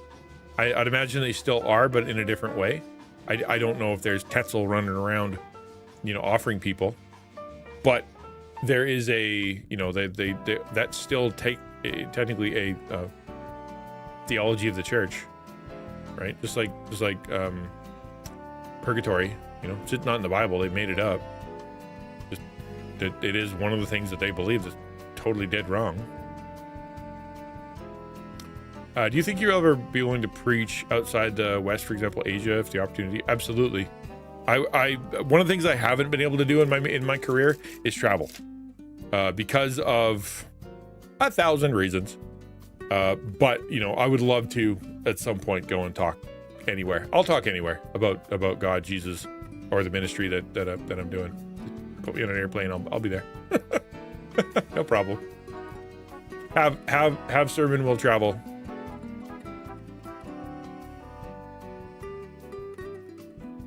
And There you go. Ukulele, like already doing that from the comfort of my own home. What caused the pastor to leave? Essentially, the building program itself. It's so involved. It's so arduous. It's exhausting because of the fighting and the money raising and the focus and the nobody's happy and trying to do it. There's so much pressure. There's so much, whatever, that you get to the end of it and it just the pastor's just done. They feel like they've completed that part of their job. They've completed that part of their ministry, brought the church to the next level, and in my opinion, this is me interjecting here, they go and find a church like they are used to, capable of, or that needs to what they have to what that got that church to the big place in particular. There are a lot of pastors out there who are great pastors for churches of 50 that would be terrible for churches of 5,000. And vice versa, right? Like God will equip you in different ways. So you're a different pastor if you're a church of 5,000 than you're a church of 500. It's very different. And so if they do grow, then them going, well, I'm going to go back to where I know what I'm doing, or I'm exhausted, I'm sick of these people, I'm sick of fighting, I can't stand it anymore, somebody else, that too. Saw an article a couple weeks ago, notice GTA at the bottom of the screen. Will you buy GTA 6 that comes out this year? What do you think is a sin to play a storyline of GTA? So that GTA thing is actually a Christian roleplay server where you are a first responder that gets to play, that gets to be a cop or a fireman or a tow truck or stuff like that. So ! CHRP if you want to see what that's all about. And it's wide open to anybody who wants to play. It happens on GTA 5. They've stripped a lot of the gross out of it, or tried to. Not that you can do it all, but they've tried their best. And it's a very neat thing. It's worth trying if you're curious. I started just because I had to buy GTA to get on that server. I tried the first 30 minutes and it was just nonstop F-bombs. I watch secular media. I'm not like, Mr. Super Clean here, but like it was so much. It was so bad. And if that's how they started the game and that's where it was going, I can't imagine I would like it. And I also can't imagine that there's any Christian out there who's going to play that game and walk away feeling like, they honored God with their time. Like, it wasn't great.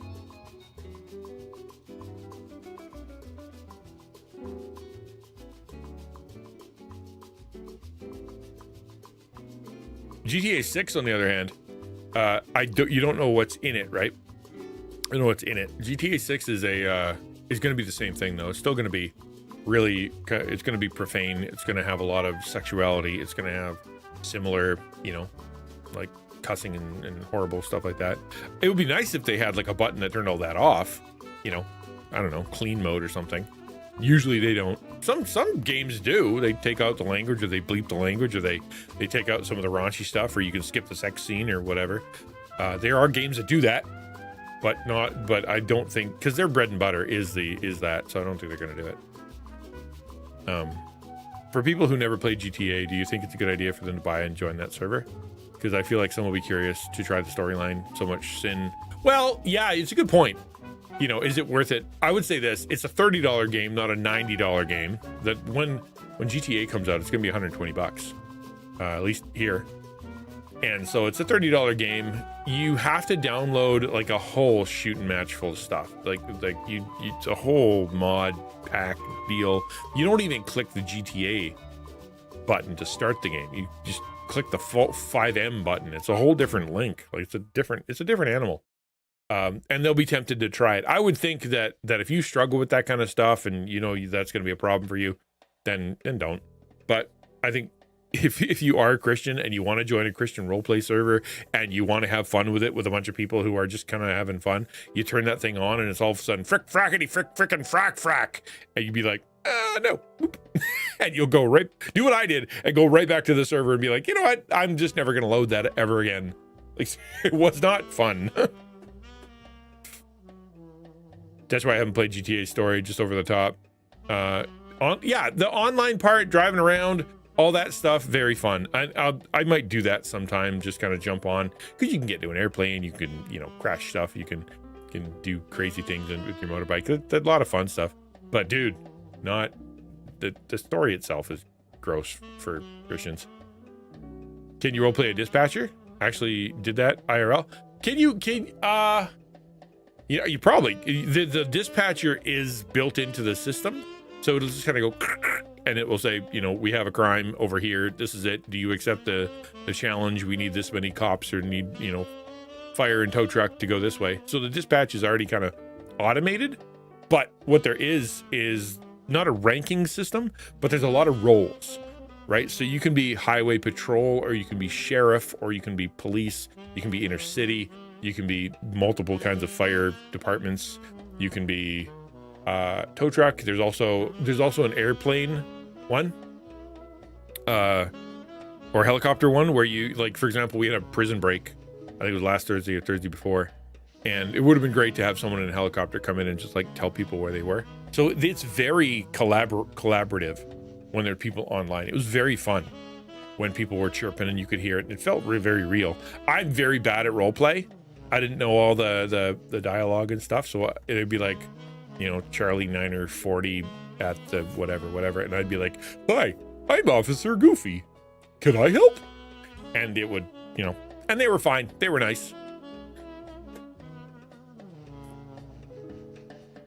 My cousin played online races. Some tracks are cool, but yeah, story's whack. Says Shovey, I have something invited me. Oh, I was on some system online where you can make money for playing video games, and it was a 5M GTA boat race, and you could be for live. You come in and you for live. You can go and like be part of a boating tournament. I thought that was kind of cool. 5M's really cool. That the engine's very cool. Game, like you said, kind of whack. Can you buy online ports? GTA V is monies right now. If you were to buy it, Grand Theft Auto V Enhanced is right now for me. Is in 5 is $16.87. Right? And I'm in Canada, so in American money, that's probably like only $10. Right? It's very cheap. It's on for 50% right now. So is it worth it? I would say that if you're gonna play on the server for $17, get it. Yeah. You can buy GTA Online separate from the main game. Can you really? I've never heard of that. Can you really? I'm gonna type that in. Grand Theft Auto Online. Yeah, I don't know what you're talking about. Not on Steam anyway.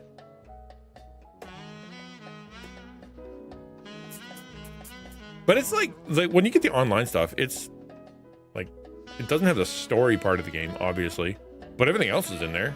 The NPCs and the buildings and the cars and all that. Plus, there's more. Like, there's way more. They can add a million mods. I think that the CHRP server is running like 60 mods. Right? That's a lot. Jesus, I have a big gambling problem. Biggest struggle in my life. What would be everyone's biggest life struggle, if you don't mind me sharing? I've never had a struggle with gambling. Someone told me that gambling is a tax on people who can't do math, and I'm like, yep, that's what that is. So it's like, not a problem for me. I can do math. Yeah, maybe it's a console only thing. Yeah, I don't know. But I mean, I think sort of universally, there's a lot of people who struggle with gambling. I think a lot of people struggle with like porn. A lot of people struggle with anger. A lot of people struggle with eating too much. Things like that. I think it's pretty universal that like there's probably, I don't know, 7 deadly sins, give or take, and everybody has a version of one of them. Patience, trusting God. Jump in and try to solve a problem myself, and sometimes they aren't mine to solve. Patience is a good one. People don't really count that one, right? It's waiting. My problem is in waiting. and being patient.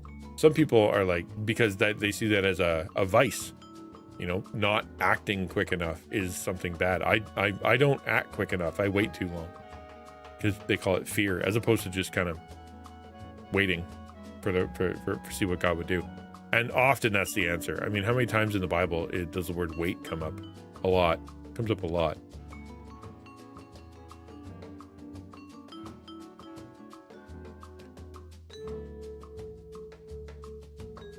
Ukulele's good at parsing people who are willing to accept help and people who are not. And I think her and I in a similar vibe are don't suffer fools for very long. And so therefore, if you're being a turducken, we're not gonna hold your hand and do it for you, but we'll help if you want. So yeah, it can be exhausting if you think that you're Jesus or you're the Messiah, you're the one who's going to save people. Less so if you're the one who is a conduit towards help. Here's how you get help. Here's how you get help, and they're like, I want you to do it. No, okay, I'm good. Wait on the Lord, be patient, not serve. Wait, no. Well, no, it's like wait on the Lord in most of the sense, right? Is the one that I'm thinking of anyway, is very much active patience, right? Wait to see what God will do. In the meantime, do what you already know what to do. Yes, not wait. Yeah, not wait as in bring him things, do things for him. But when you wait, as in you're pausing and seeing what he's going to do, it's not sit around cross-legged and let God do stuff. It's you already know what to do. Here's 90% of what you're supposed to do with your life and your ministry, your strengths, your abilities, your time, your energy, your effort, your testimony. Here's 90% of it. The 10% you don't know, just keep doing that 90%. God will fill in the details as you wait for him to move. Ukulele said, it got easier when I changed to the mindset, I'm doing what God asks, I'm doing his will, I am successful, even if the other person doesn't cooperate. Right. Yeah, you could lead a horse to water. Your job is to serve. Your job can't be to convert people or change them. Yeah, exactly. Yeah. It's hard sometimes. Like I like when I married people or I baptized people, I did my best to talk to them about what marriage is really like, what baptism is like, to try to see if they're really Christian before I baptize them, things like that. And when you see someone that you've married get divorced, in a short period of time, it's hard not to go, was that my fault? Did I do that? But really, I did as best I could with what I had, and then I facilitated the wedding, but it's on them to keep the marriage together, right? Same with the baptism thing. Like, you can lie to me all day long if you want to, and if you tell me all the right answers and you seem legit and completely snow me, and then all of a sudden 2 weeks later you're worshiping Satan. I tried, I did my best, but it's on you, man. It's not on me. I feel like I've been waiting a couple years, but then my mentor will point out that exactly right. Yeah. There's nothing wrong. You wait, and whatever you're waiting for, it's not a matter of passive waiting. It's active waiting. Hard to do sometimes.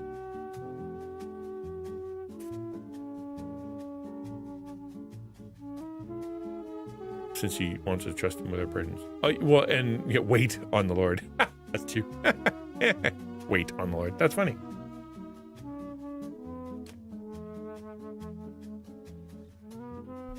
Okay, it's almost game time. So I'm gonna take a little break, get some food, so I don't, lose all my steam, and then we'll jump into the game. If you want to chat, by all means, AMA, always feel free to interrupt the game, and I'm just gonna do that. But I will say this, please. Number one, !web. Please check out my website. I'm posting all kinds of stuff on there. So please do sign up for the newsletter. ! YouTube. Please follow me on YouTube. I'm putting videos out all the time. That would be really great. And then ! Do a thing too, and then type anybody's name and see what happens. I'll be back, Jesus Saver. I'll be back to that AMA. Just give me a break. See you soon.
yogurt.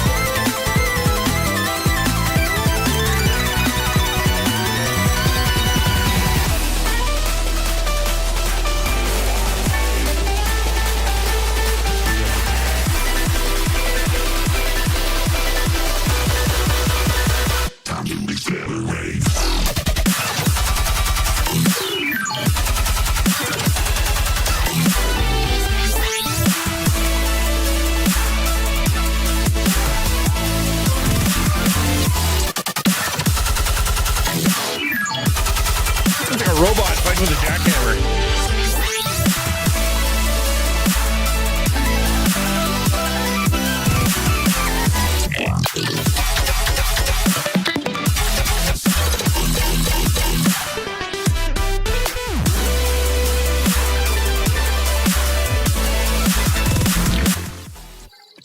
Dadgum, that was something. Pokey Dinah. It's just a lot, you know? Each to his own, each to his own. You know, I get it. Everybody has different tastes and flavors and they enjoy different things. I don't think I can listen to that one more time. Regular old raspberry yogurt, but I put a pile of these in it. I'm doing this now. This is something I got on Amazon. It's called the Trail Mix Snack Pack, and it's got all kinds of like bits and whatnot in it. So I throw that into the yogurt, and then I eat it. It's got some crunch, got some things, bits and whatnot. They really did. They threw every sound they could into that song. They tried their best. All right, let's jump into the game.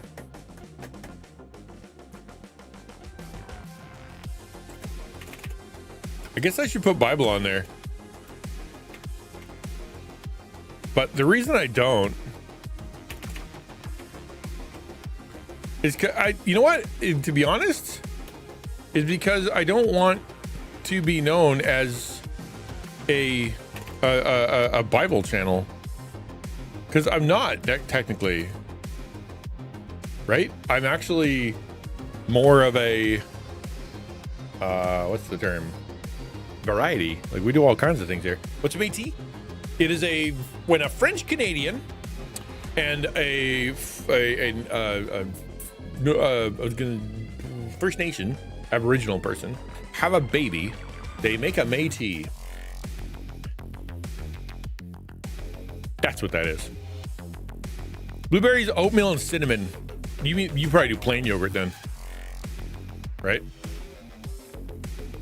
I got the flavored stuff, and all I need to up the protein count.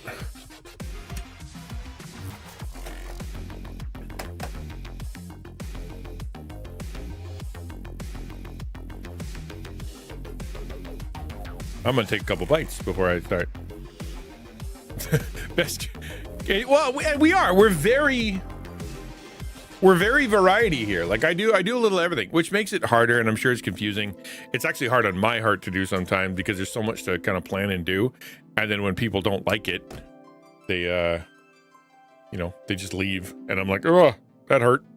But that's okay, because if you do variety, there's gonna be people who don't like certain things, and that's okay. But it's just hard to feel like it's okay, you know? Aw, man, my battery died. I wonder if I charge these ones. They've been sitting here for a long time. I can only assume that they're charged. Why else would I put them next to the monitor if they weren't ready to be used?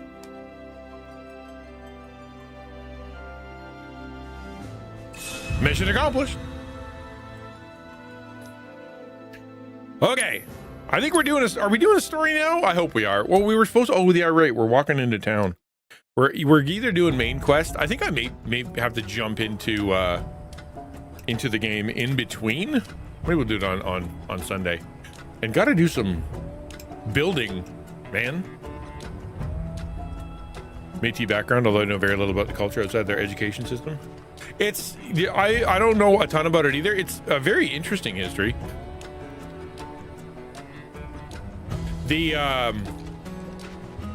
That's funny. I just got a message from Apple Business Should I tell them I'm online right now? I'm gonna do that. I'm gonna literally tell them that I'm currently streaming, that they can come say hello. Oh, no, I can't. That sucks. Oh, well. They didn't actually text me. But I am officially Métis. Like, it's a real thing that I am. Shadow Tuner says, going to radiation tuner treatment 5 in just a little while. She's doing fairly well. Battling fatigue. Yeah, that's the hard part, right? I mean, a lot of it's the hard part, but yeah, once you're tired and miserable. They'll do a cystoscopy. Go up the bladder. After she finishes her 10 treatments, last one next Wednesday. That's so fast. Wow.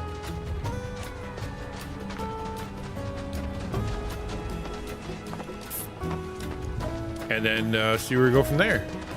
Yeah, let's hope it shrinks and we can call it done. Great grandmother was First Nation. We're in Ontario. She married a Frenchman.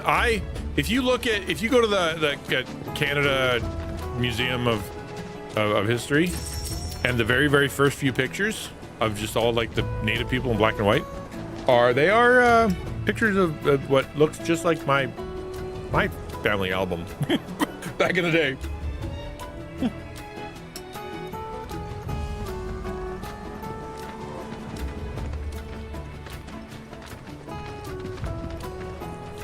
I'm gonna be getting my daughter's Métis card as well, because it'll help with school. Easy.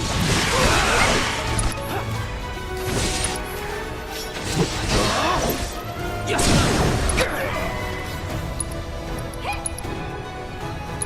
mine.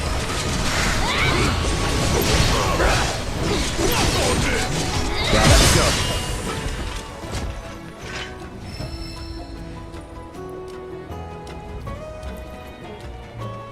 Really getting on that. Good for y'all. Hope everything goes. Yeah, I'm glad. I could have got Métis status, but her birth records are destroyed in the church fire. There are other ways. They have accounted. Maybe I don't know. I know that when I applied, they're like, you have to send us a document that connects your grandfather to your father. I'm like, isn't that sort of implied though? Not part of the whole deal. I've never fought those guys before. Would have been nice for school, yeah. It's a little bit of help. How do one get a Métis card? There's a Métis association, and so you apply, and then you send them a ton of information: birth certificates, death certificates, baptismal certificates, all that stuff to show a lineage up to Métis. My dad got Métis status, but he was in Alberta, so when I did it in Ontario, they're like, yeah, we don't care. Prove it anyway. And so I had to do all the paperwork all over again.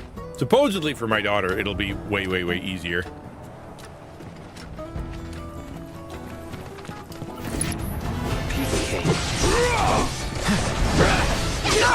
Oh, wow. All right. About damn time. Jump now. Cool.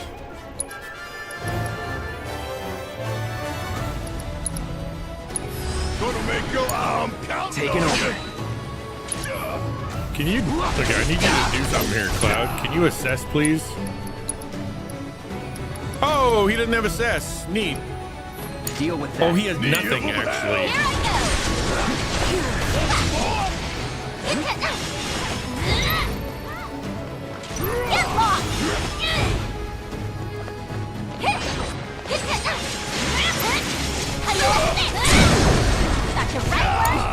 Gotcha. Have too much fun.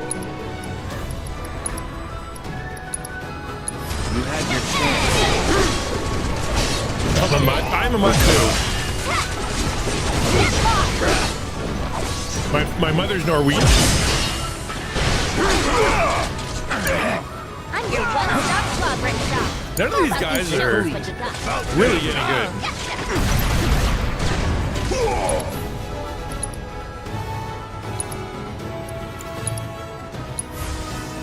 Oh, this is gonna hurt. Don't look now, but it's don't you let up. Never in doubt. Wow, that was something. Italian cheese Gardetto. like Alfredo flavored snack. Oh wow, so it's Parmesan, because Alfredo's made of Parmesan. That's cool. Hello there. Maybe I could get a Viking card. My mom full-blooded Norwegian. My mom is very Norwegian. My wife is German, like really Mennonite German. So like we've got plenty of watered down blood. Yeah, I got I specifically, hey Jay, I specifically got an ultra wide monitor, specifically so it would fit. I really got tired of covering up all my stats and stuff and it not working. So I just like, you know what? I know how to do this. I'll get an ultra wide monitor and it'll be done. Good to see you, man. How's Jake today? Why is alert not going? What did you try to alert? Say hello? I don't know. Is it broken? Is everything broken all the time forever? I don't know, man. I try to make things work. Maybe that'll help. Half Viking. Everybody over there is half Viking because the Vikings were conquering Randy dudes who wanted to just do everything.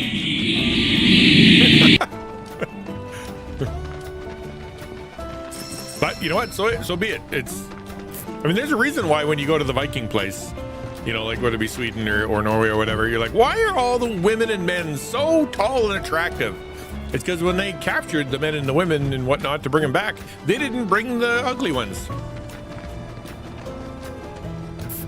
When is everything not broken? I don't think I've had a stream where everything worked 100%. I really don't.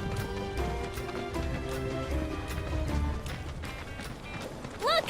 A Chocobo Ranch! I really have been enjoying this game. The only one mistake that I've made I lately, feel like, pretty, oh so pretty. I feel pretty and witty and bright. when I first started, I did the first two kind of lands and I did everything. I mean, like top to bottom, back and forth, all the stuff. And it was great. However, I've been caught up in the main quest, which means I don't think I'm as levels as I should be to be able to fight all these dudes. It's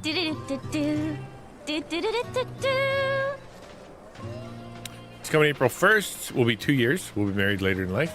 38. I was 40. First marriage.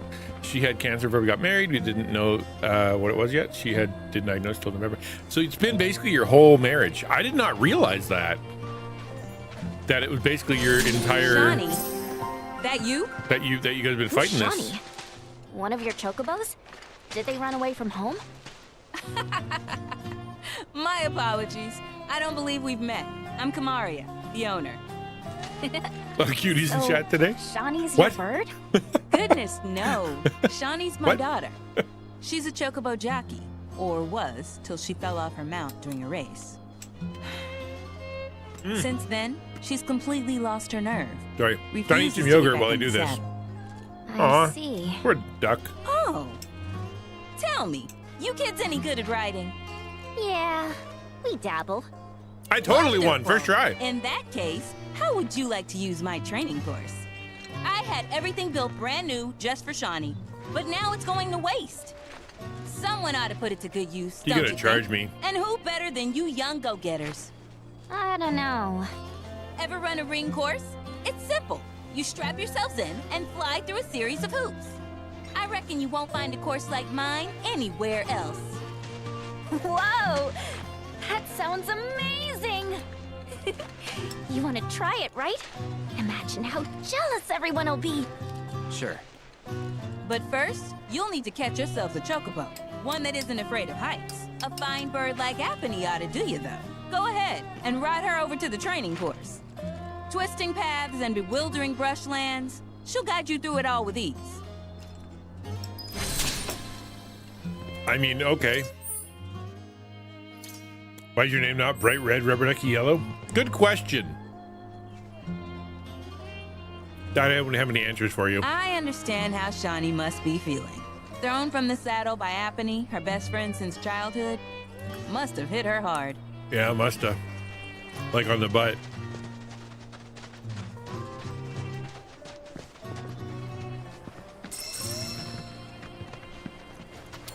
Maybe fly through hoops.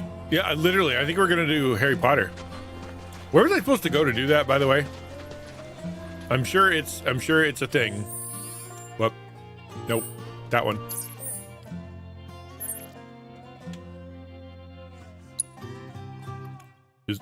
Oh, it's way over there. Oh, great. Oh, man. All right, fine, whatever. Exactly, not on the side of the ground. She had 11 centimeter tumor. Removed that November, which required 20 inches of her colon, half her bladder, and a little bit of her small intestines. Then it came back as a smattering of tumors across her abdomen. It was supposed to be terminal. Lord healed her completely through chemotherapy. She was in remission as of July 31st last year. Around Thanksgiving, noticed some blood in her urine and found a tumor and formed in her bladder, same colon cancer. It's wild. Like, I don't mean to sound callous or anything, but it's wild how some people, like, they just get cancer and the cancer keeps coming and coming. It's like, one day they're gonna get that CRISPR fixed, and it's gonna be like, okay, we figured it out. We're gonna tweak this thing here, and then it'll all of a sudden the people who are like addicted to cancer, yeah, that's definitely how to say that. That will get a lot more help because it'll fix them on a genetic level, right? But yeah, it's wild because some people, like, they can freaking sit in an X-ray machine and it won't do anything to them, and other people just all of a sudden at like age 30 or whatever, their body's like, you know what? I don't know how to do cells anymore.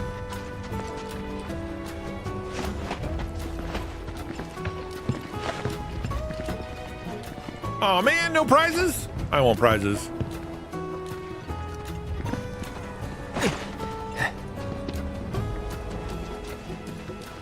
Do we fight or do we run around? Let's just go around. We don't need to fight. Too noisy. They figured it all out. South Korean Research Hospital has found out a gene that switched to flip cancer cells that turns out back to normal health cells. Chiast and bioreaver. Oh, faro, man. So what is that? I'd imagine it's all still experimental, blah, blah, blah, right? Good AMA question? Saw a statement that Well, even just honesty like 'em, can don't be I? sin, given the right circumstances. No, it can't. That's dumb and stupid.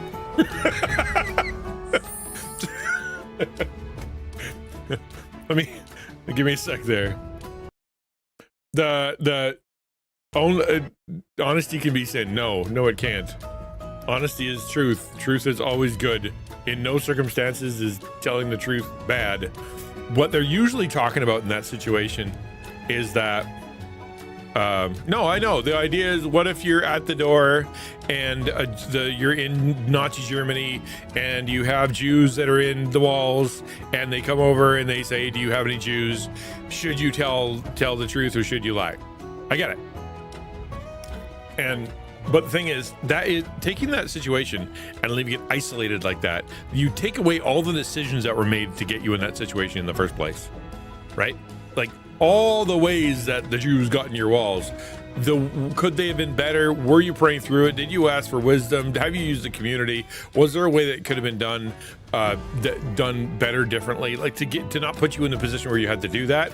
Like, isolating that one situation, and extreme as it is, to kind of go, the best thing to do would be lie, it's far too simplistic. Oh, thank you.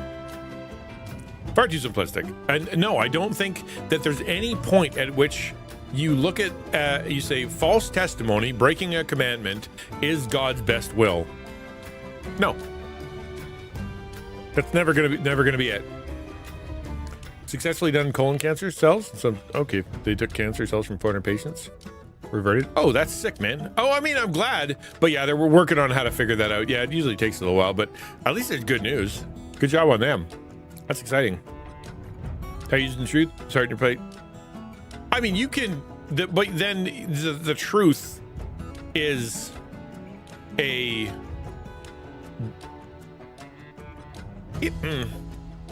what can you say something true about somebody in such a way that it hurts them? Yes. But then I would say that's not the truth's fault. Yeah, I make a good point though, I guess. Time and place, I suppose. Is it, to hurt someone's feelings? Yeah, I can kind of see that. But at the same time, it's not like if the option is truth or lie is never good. If the truth is all, if you have to tell the truth. But you're right. There are times that are better than other times. I would say that.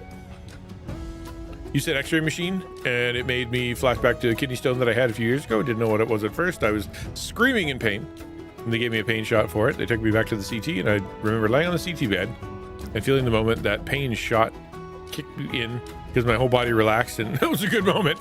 Yeah, that's it's amazing. Like I've never really been in the hospital or done doctor stuff. Not been my experience ever. I'm a very healthy guy. One of the nice things about having mutt blood is that a lot of my genetic stuff took care of itself. At least for now. Doing my best to damage it using food and laziness, though.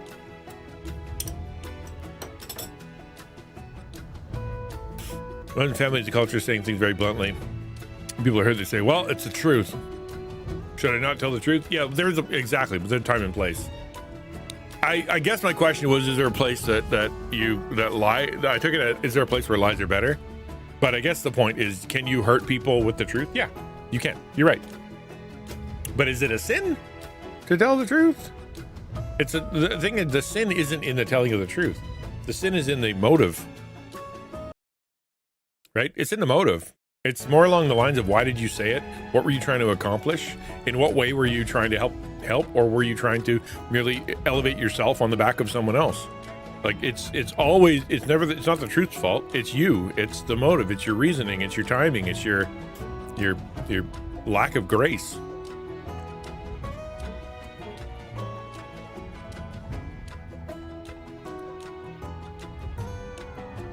Give the right circumstances was on there. Yeah. You can say something true. And I would imagine if you're hurting someone's feelings with the truth, even I would say that sometimes you have to hurt someone's feelings by telling the truth, and that's not wrong, because just not being willing to tell them the truth, leaving them in a sense of a lie, or leaving them in a place where they don't understand the consequences of their actions or whatever, that's actually crueler. You need to hurt some people with the truth. But to use the truth as a weapon is very different than using the truth as a scalpel to get through to the problem. Right? Yay for cuddles. My Yeti? What do you mean my Yeti? I don't have a Yeti. Intention is more important. David lies to protect other people in the Bible and believes intention situation is more important than the specific thing. Oh, yeah. I don't know what he's doing there. It stops every now and again. David lies to protect other people in the Bible. One of the things we got to remember about the Bible, not that I disagree with that it happened, but just because they did it didn't mean it was right. Right? Polygamy is the best example of that. Lots of polygamy in the Bible, never God's plan. So, makes it pretty? It sure does. Never God's plan. So, there was a better way to do it.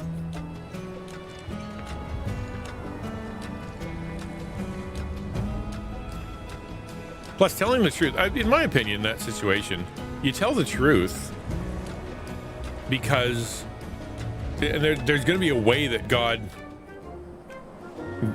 works it out, because unless you're being mean, don't get not saying mean, but like, it's gotta be Apony.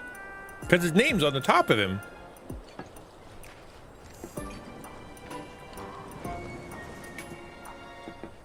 That's not going to work because he's going to see me.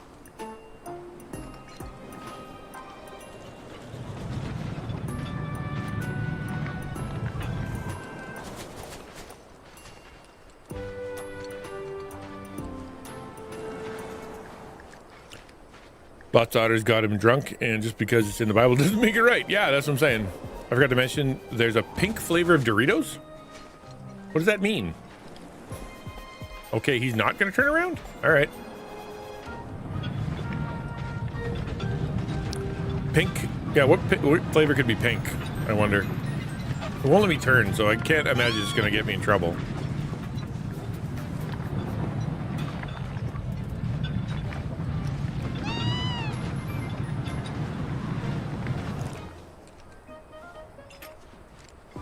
I need a rock. Teal, yeah, way over there. Way over there. See Apony in the far distance? Probably don't. Wonder what the scuff marks on the ground indicate. Yeah, I want rocks. Where are my rocks? I'm supposed to have a rock.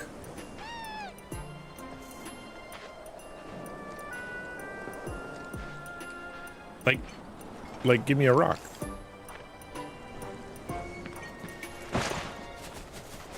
Because then I can throw a rock at that thing. All right, I guess. Because if I push it, it's gonna see me. See? It's totally gonna see me.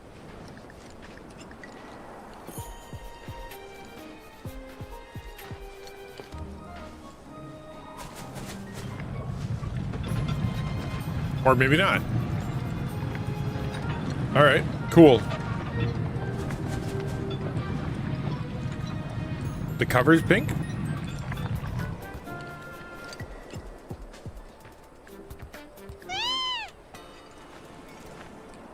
Okay.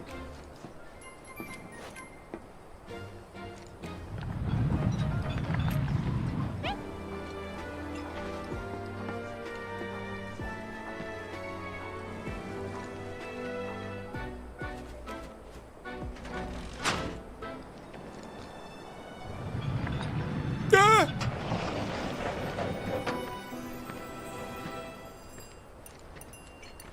Okay. I don't exactly know what it wants me to do. So if I keep pushing, that thing's just gonna be out of the way? I guess? So far these chocobo have been pretty unobservant.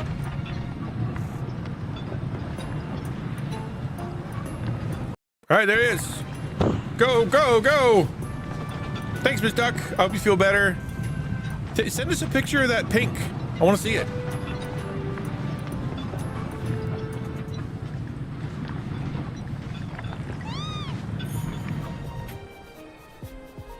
Okay, turn around.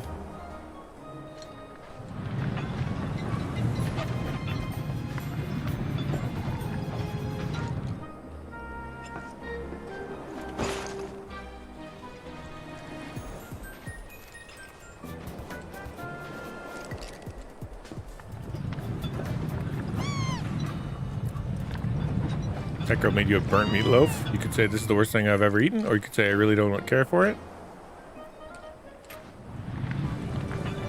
If Snack Girl made me a burnt meatloaf, my relationship with her allows me to say, hey, you burnt the meatloaf, and I don't like it. That I get to do that because of the investment I've made in our relationship.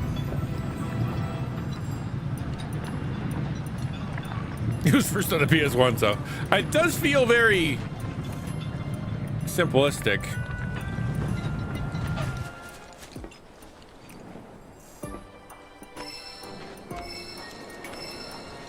You know, I don't have to worry about hurting her because I've invested enough to be able to go, you know what, I don't...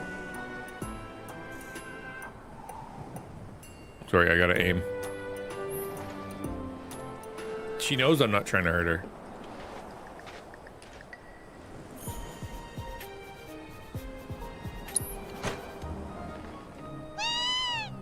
Well, that didn't work. Maybe we gotta go this way.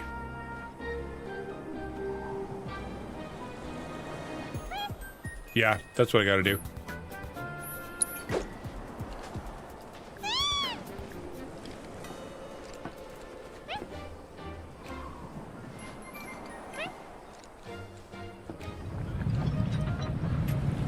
I should get to the other side. This isn't working.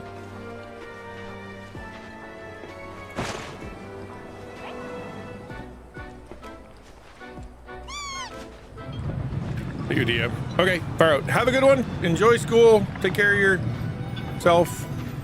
Be safe.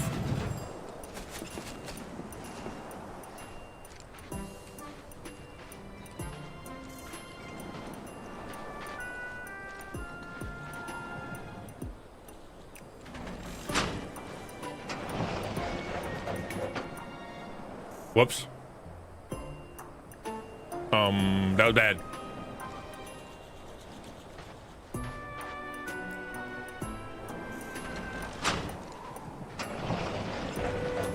Okay, we'll just back this thing up. I'm doing this first try. There will be no mistakes.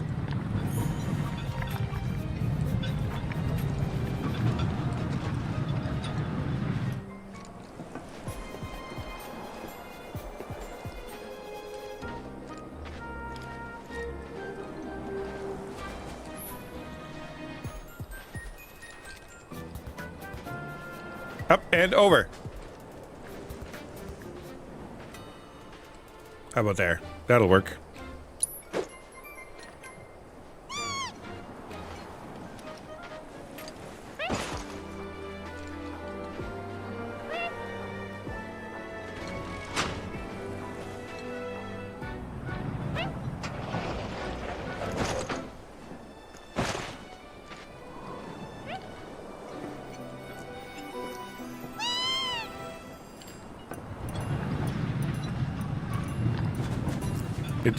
The choco butt compels me. Run, throw, run, switch. Yeah. Roll, throw, roll, switch. If a pony sees me, this whole jig is up.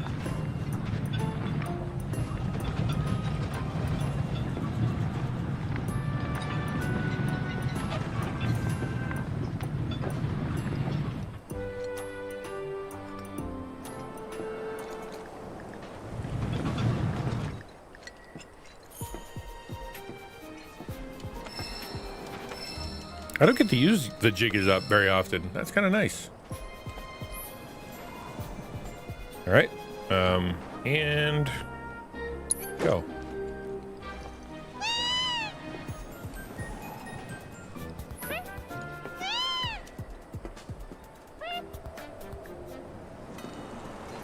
Crap on a cracker. He saw me. Come on, get over there.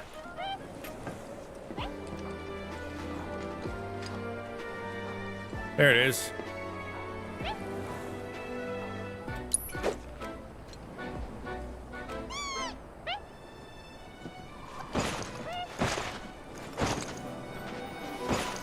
Oh, for the crying!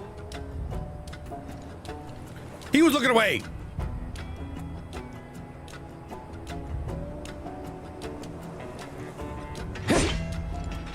Get lost, everybody. How do I retry? Why? Hold on, why? Checkpoint, obviously. Game. For crying out loud.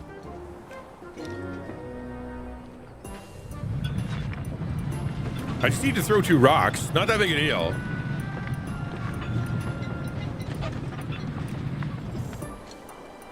Alright. Why? I'm gonna throw this one first.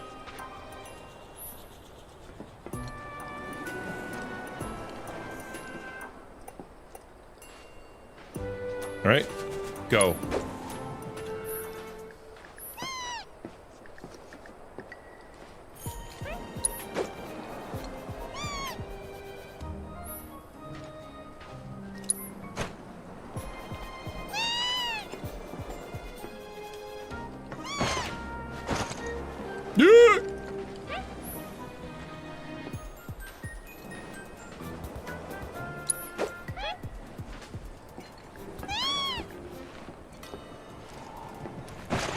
What? Oh, for the love of Pete. All right, so cool. I guess we gotta take this thing with us.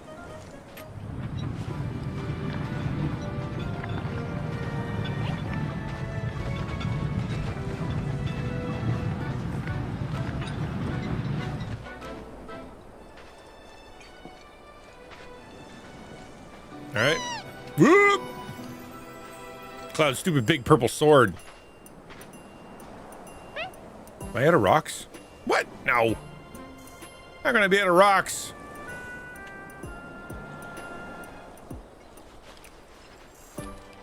Can I push him a little farther? I need more rocks. No way I used up all my rocks. That's so dumb. I do love this sword. It's great. It's just, you know, Yeah, of course he did. I need rocks, man. Nope, no rocks there. What if I go over here? Can I pick up this rock? Nope. You get to be perfectly accurate with your rock, or you get no other tries.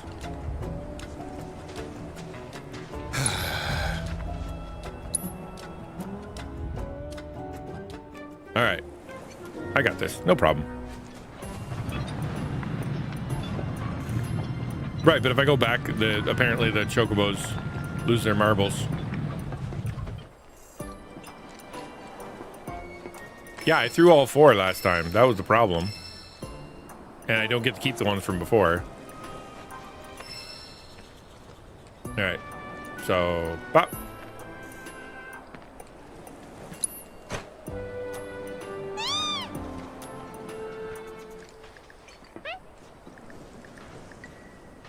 Push! Push!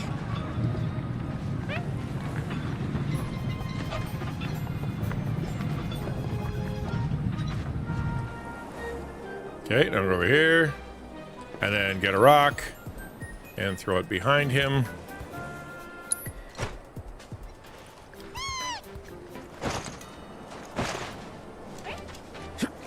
Ta-da! I knew that's what I had to do. I just screwed it up a couple times. Not a problem.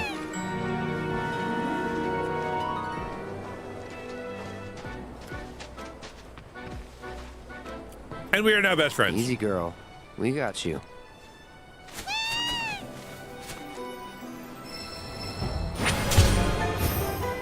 Hey, why'd the party get XP? I should get XP. The birds of Vale are fearless and can leap from certain ledges to fly across steep chasms. While on Chocoback, take flight from gliding ranges marked with a whatever. And you can fly there. Cool! I love it. It's back to the training grounds we go! Just hit me. You don't get sick on Chocoback. Amazing, isn't it? It's like my chocobo and I share one mind, one body, one soul. Uh-huh. Or maybe my body just hates Shinra cars, trains, and boats. They ought to find a way to make the ride smoother for their stuff. Put R&D to work. Think they got other priorities. That's true. Well, if it isn't a life spring. Lovely. Steal all the things.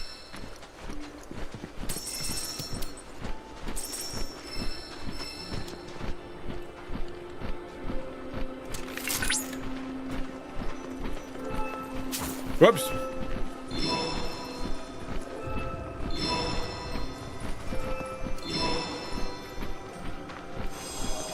Yeah, because my pockets are full.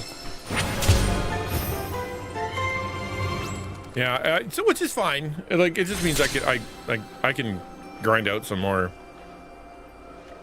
potions or whatever if I need them. I just don't need them right now. Although I should remember that transmuting is a thing. I tend to forget.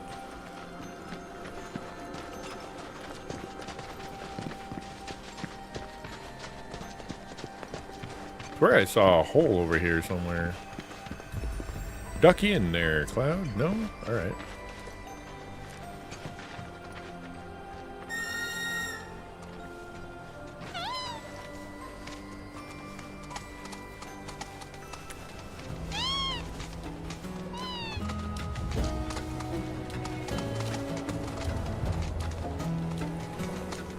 Is that a penguin? Evil penguin. Okay.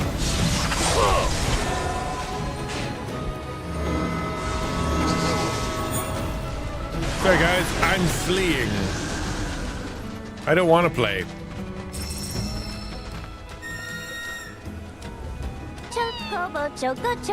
I love how it just kind of slides into frame. Like it was always there. Hey, you with the face. Brought you Bring thingy. Aphany over to the training course when you're ready. Oh, Twisting okay. paths and bewildering brushlands. She'll guide you through it all with ease. Alrighty. I guess we're doing side quest. This is it, I assume.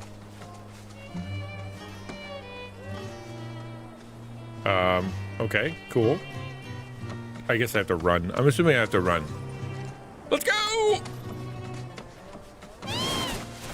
Yep. Oh, I can't control it? That's super dumb.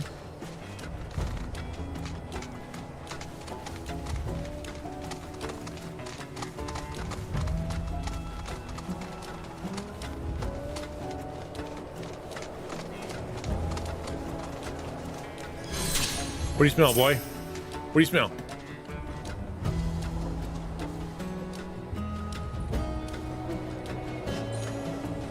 Oh, look at all the bunnies. There's always bunnies next to the thing he smells. Dead giveaway.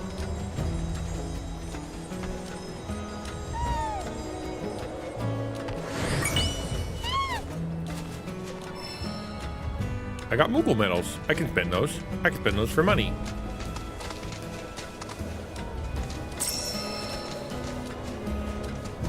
Okay, come on. Come on. Up you get.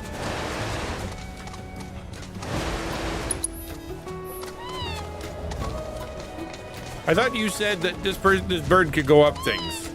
You lied, you big lying liar who lies. I'm getting off. I'm certain that... Oh, he can. All right. Well, how do I get up there then? Because that's clearly somewhere I want to be. You can tell because of all the coolness of it. The stairs. We'll take the stairs. The super lame stairs. Hey guys, how you doing? Make way for the amazing you. I forgot something. Cloud's dead. And he has absolutely no powers. Be careful. Sure do. Hey, Aerith, could you heal me? I'm in trouble. Just a quick heal. Just use that, you know, the materia I gave you? No? Even a little?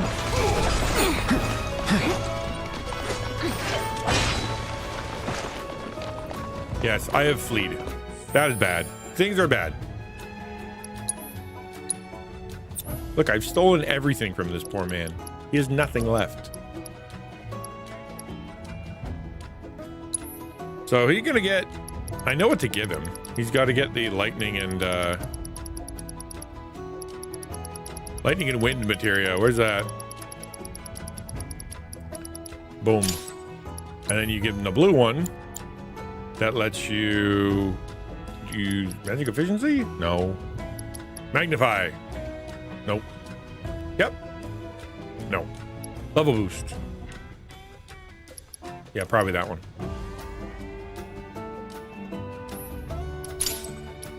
Cool. And then he needs... Is that HP up? Yeah, it is. But we don't need HP up right now. We need some other stuff. Like assess.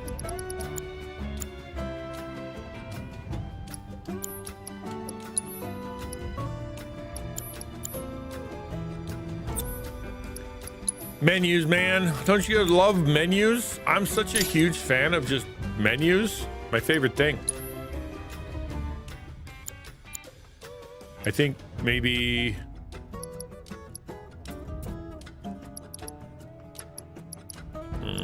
AP up. Oh, for linked materia. I don't have any more linked materia. So there. Who should he... What should he get? I only use him one way, and that is just hit everything really, really hard and really, really fast. Reduce MP cost of linked material. Oh, linked material. See, it's always linked, so I can't do that. It's dumb. I know, right? Gotta love those menus.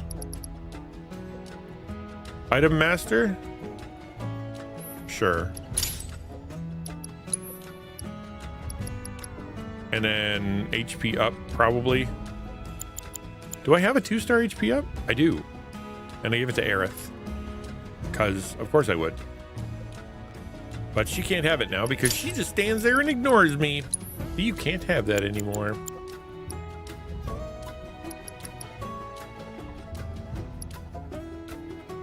Medium ATB boost. Yeah, okay. He does stagger a lot. So there we're good. And what do you have? You're the Phoenix, which is a healer. Not quite right. We're gonna give you the lightning guy since, you know, it makes the most sense. Nope. Nope, nope, nope, nope, nope, nope, nope, nope, nope.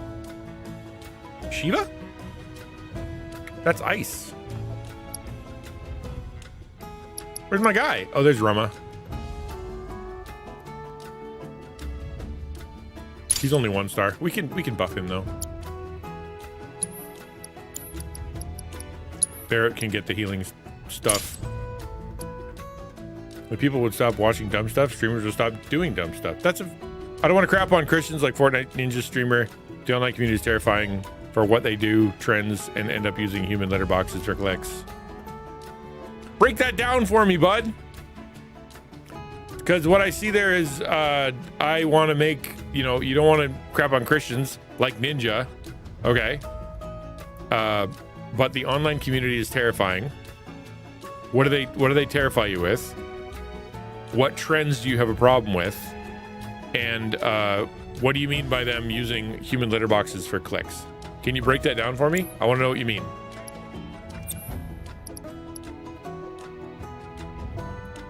Yeah, I saw that. Yeah, well, I mean, he mentioned it in passing. It's not quite the same thing, you know? Like,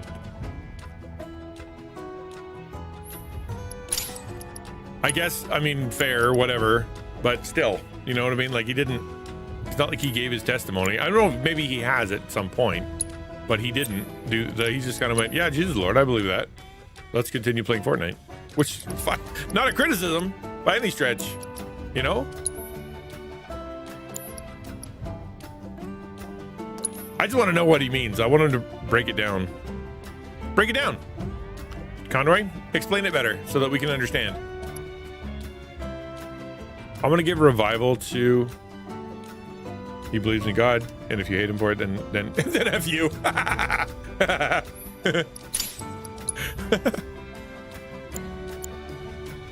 Okay.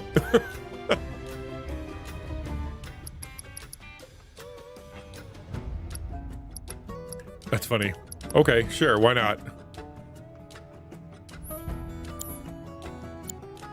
Prayer, item economizer, chakra, steel. Okay, no, I think chakra is probably the best way to go. Yeah, we'll go with that because he's more of a he's far away and he buffs. He can fill up his ATB really fast. Even if demons believe, so that isn't the exact statement. So I'm not impressed. Well, exactly right. Yeah. Yuffie, lightning, and we're going to attach the AP up to it, which I think is the right thing to do. Increase AP for linked materia, or expand the range of it. Well, we already have lightning. Actually, we don't want to do lightning.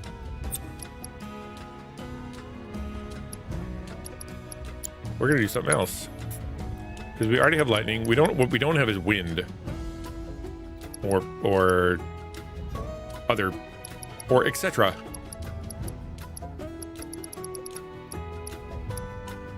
I don't think I have healing. No, Barrett has healing.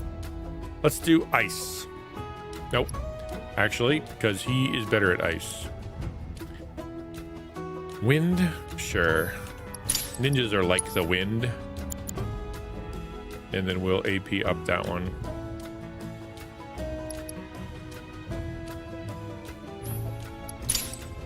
Cool. Fortification. Allows you to use physical and magical defense and strengthening spells paired with warding materia. It grants physical and magical defense reduction. Not really what I want. She spins and hurts people. That's what I want her to do. She needs HP up from the cat. HP up, HP up. And these are together. So magic efficiency for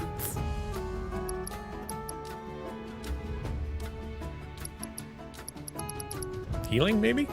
No, we already got healing. Revival, we've already got revival. What can you do?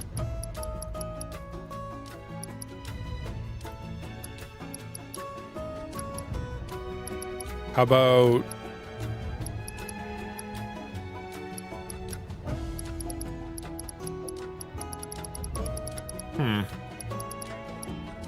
empowerment? Because they have a little circle around them, it means I can do cool things with them. Barrier.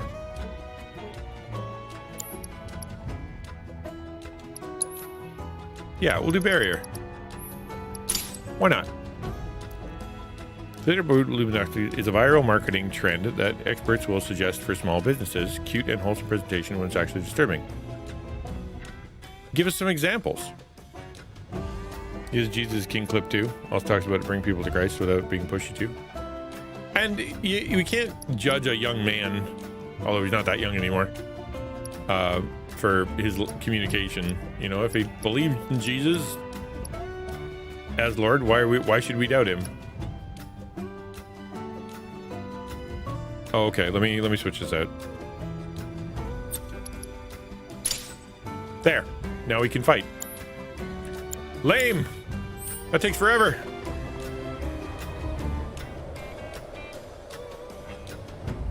I need to sit down. I don't want to use all my stuff. If I just walk over there and get killed, then bad things will happen. So we're just gonna figure out a way around that. Where's my nearest?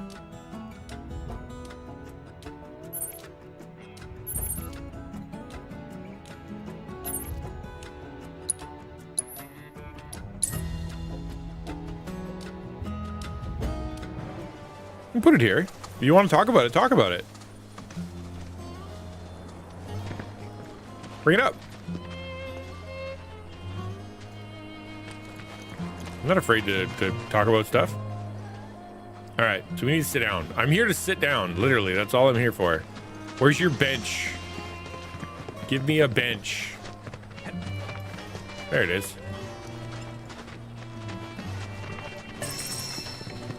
Sit, boy, sit.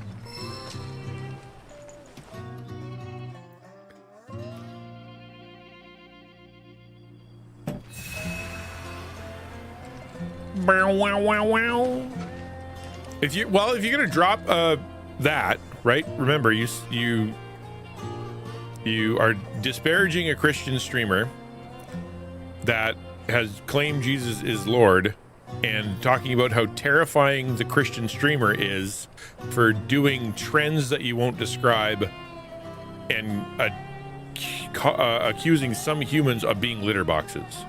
So therefore, if you're going to be able to drop all that, you got to tell me what you mean.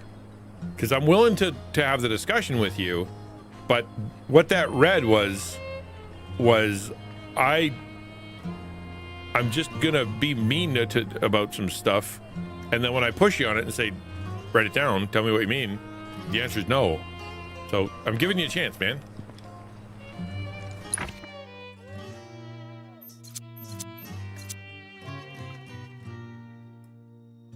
Increases max MP. Somewhere in the Gulf of Mexico on a cruise ship. Are you really? Man, you get around, bud. How you doing? You enjoying it? Net negative for his career, proclaiming Jesus as king, that he follows him live in front of 1 million people. Just want to see Fortnite. Well, I mean, if he turned it into Christian content, I'm not totally sure that's an actual problem. You know what I mean? Like, you find me how it actually hurt his career, and I'll believe you, but I don't think that's true.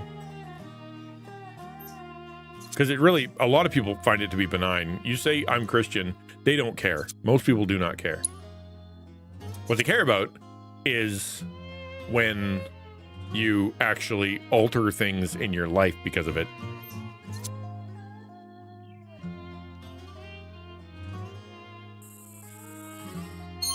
First part is wrong how you say it. I'm not accusing him. The streamer market destroys trends trying to outdo each other. So why are you so concerned about the trends? Like what? Give me an example of a trend that was destroyed.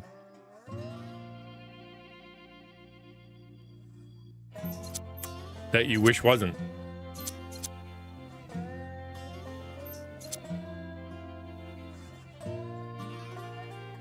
I don't want to do any of those things, but I have to. Otherwise, it won't let me progress any further. Now I can do that one. Okay, well, there you go. Whatever.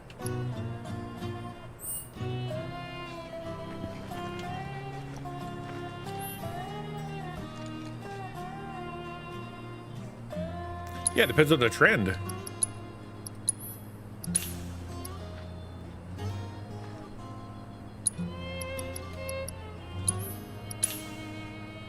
Maybe not the smartest thing to spend all my money on that kind of stuff, but I use mega potions a lot, so you I don't want to talk to.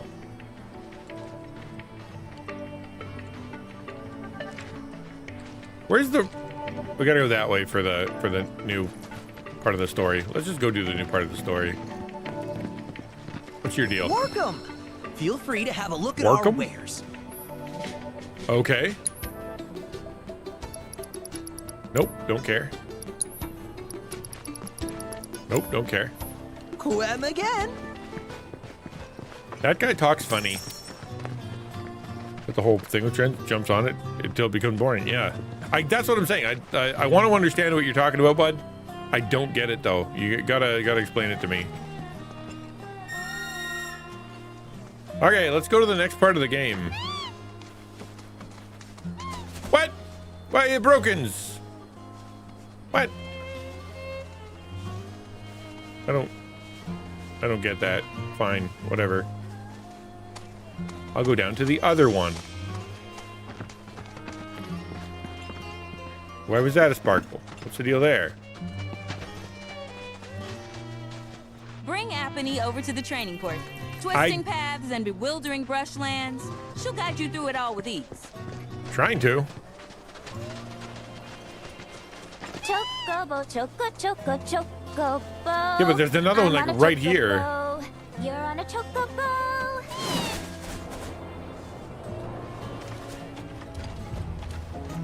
Yes, and so far I just wish there was more to do than getting drunk and gamble. Not saying there's not, because nothing else but 90% of the other stuff costs $20 or more. It's costs you more when you're on the cruise. Usually you pay for that stuff in advance, and then most of the cruise is free except for the really fancy stuff.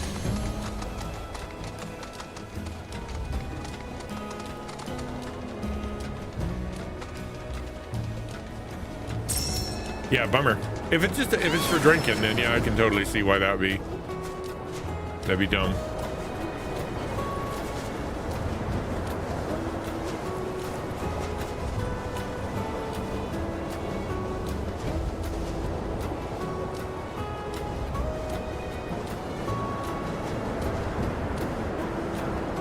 Certainly not moving very fast. Move faster on the ground.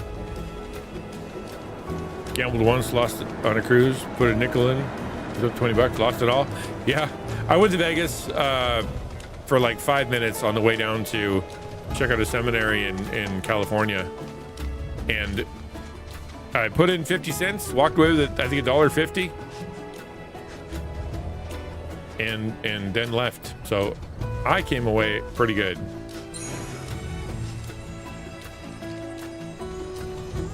The managed streamer market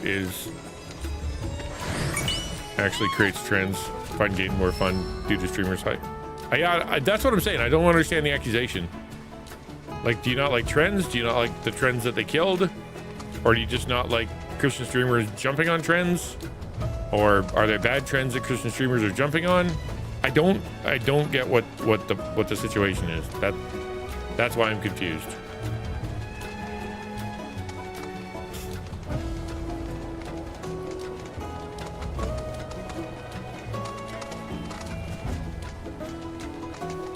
Uh-oh.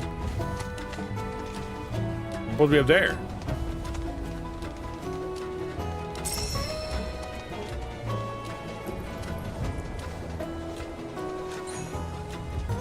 There's a lot of stuff in this, buried in this desert. Lost a nickel and an hour.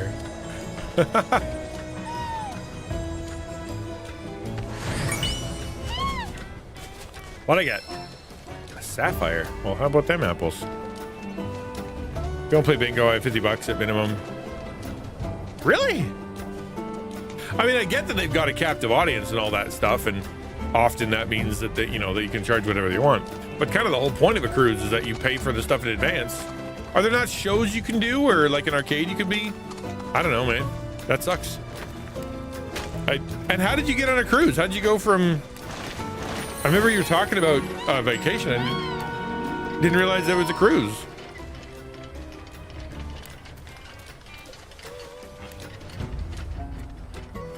I need to go that way.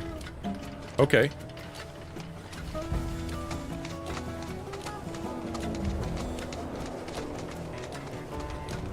Well, how did it? Okay, whatever. That changed. That is the main quest.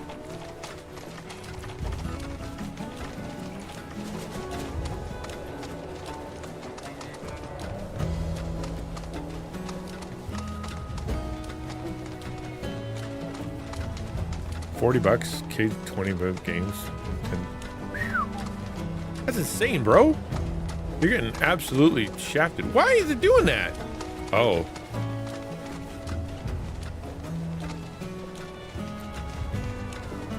Is it directly above me? What the flip? What is happening here? It is. It's there. I'm supposed to be on the top of that bridge. Okay, we gotta go way up. Which I assume is this. Yeah. Oh, I mean, my issue with the cruise is everybody walks away sick every time. I've heard of a single cruise that anybody actually went to and was healthier at the end of it.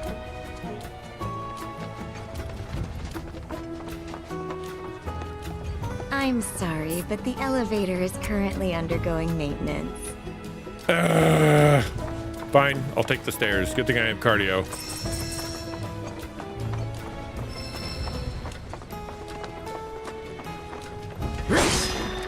Unless, of course, there aren't stairs, in which case, blah! Oh, wait, hold on. Can I just, like... Those look important. They're yellow. Didn't video game mean that I can jump on that? The video game's been lying to me? I mean, cruises are fine. My parents have been on one, or a couple, but it's a mixed bag, right? They've come back and they went, well, that was, kind of fun, but also kind of dumb. And then they went, it's like, so I don't know, man. If you're on a cruise and it's got the kind of theme that you're like, yeah, I really want the I'm gonna, Disney cruise or something like that. But if you're not interested in where you are or what they have on board, that would be tedious. Not for me so far. Can't say I've tried, no. But so far this whole experience has been bad. I mean, the food is good. Yeah, usually a lot of food. But even though some of it is you have to pay for it. Even though we cut the unlimited food package. That's brutal, man. Yeah, now what does it want me to do though? I need to get up on that ridge. But like how? It's not that. Is it over here? Oh, I bet it's that. That looks important. Okay, let's go there. Wait, is that on top?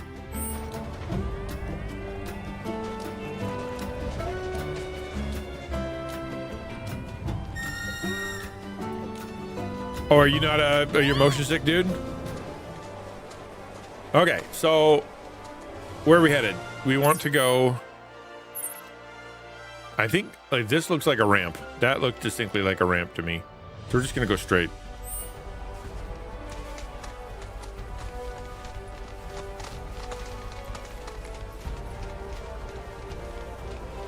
There's got to be a way to get up top of this thing.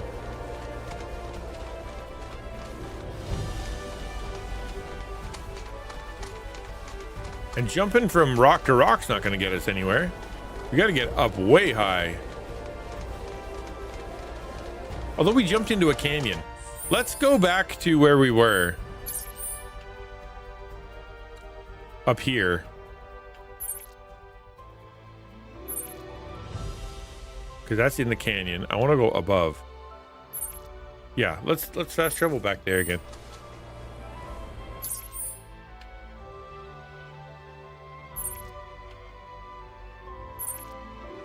Did it say view? What does view mean? Hold on. Proceed onward to Cosmo Canyon. I'm in Cosmo Canyon, but this is like above Cosmo Canyon.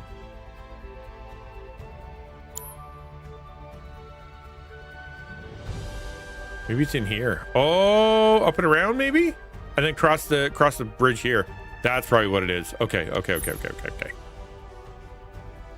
That's definitely it. Defeated the cactuars? No. I run and avoid them at all costs. You couldn't make me fight one.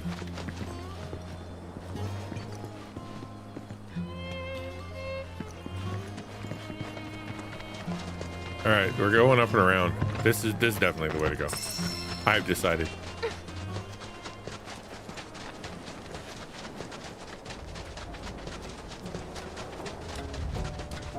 Yeah, there we go.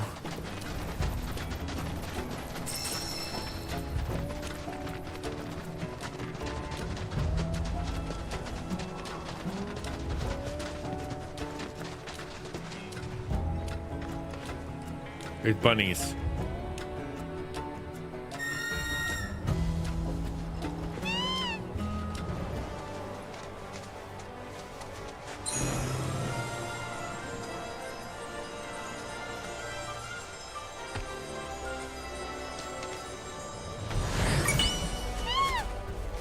Hooray!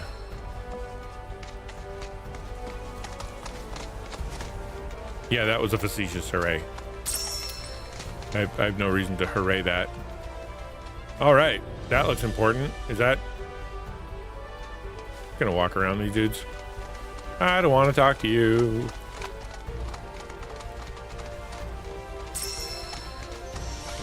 Hey, so I've been meaning to ask you something. You said Cutscene, old baby. Sephiroth's come back from the dead, right? But that's a bad thing. So what I want to know is, how do you do it? And what's he after? He wants to save the planet.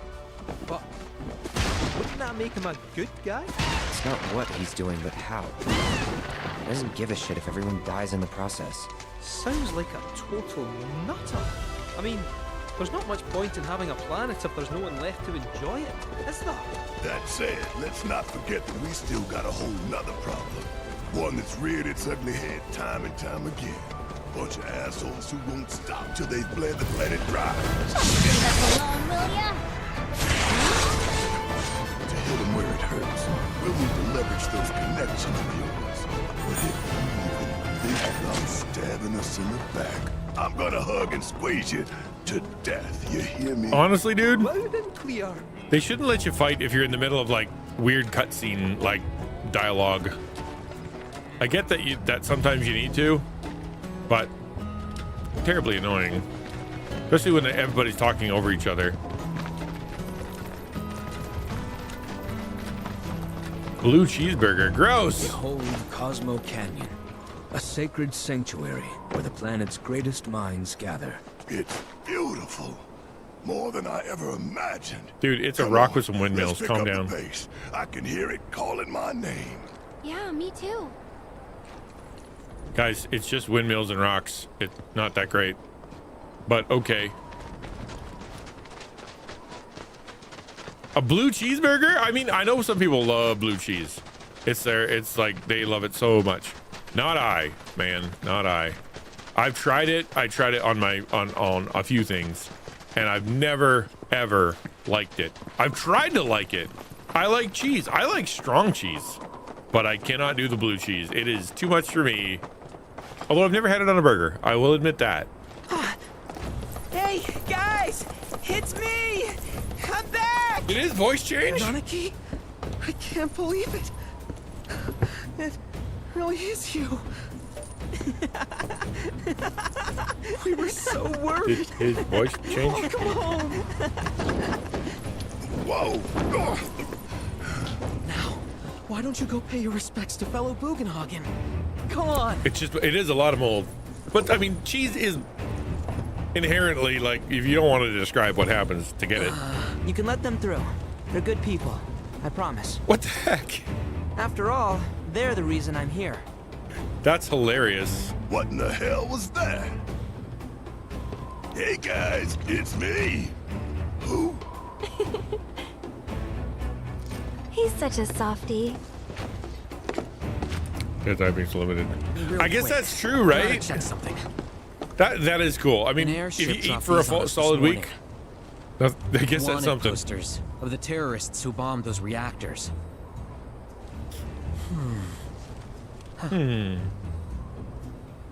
But I think we can say you had nothing to do with all that.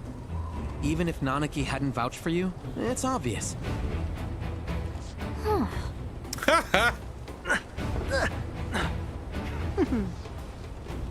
Welcome to the sanctum of planetology, Cosmo Canyon.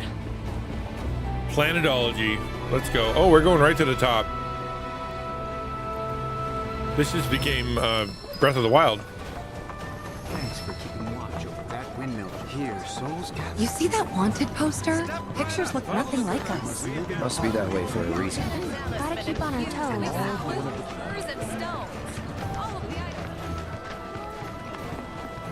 I should stop and smell the roses a little bit, but I just want to get to another cutscene, man. Wow, that's a materia store. After receiving. Nice. We will stop to shop, I promise. I'm gonna become a whole new me.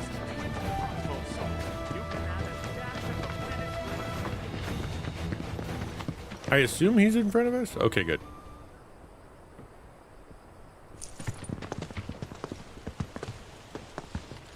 I was born and raised here, in this canyon. Voice is back. I was to become a watcher of the veil like those before me, until I was taken by Shinra. Now that I'm home and have repaid my debt to you, I wouldn't I like plan it. to serve my village once Unlimited more. booze, no thank you. I appreciate all that you've done for me. Thank you. Invitation to get sick We're really gonna miss you, Red. and make bad decisions. Don't say that. You're only making this harder. I mean, I wish we had more time, but this is my duty. He I said duty. suppose it was your duty to act the old man. I wanted you to treat me as an equal, not a dog. Nanaki! Is that you, my boy? Coming!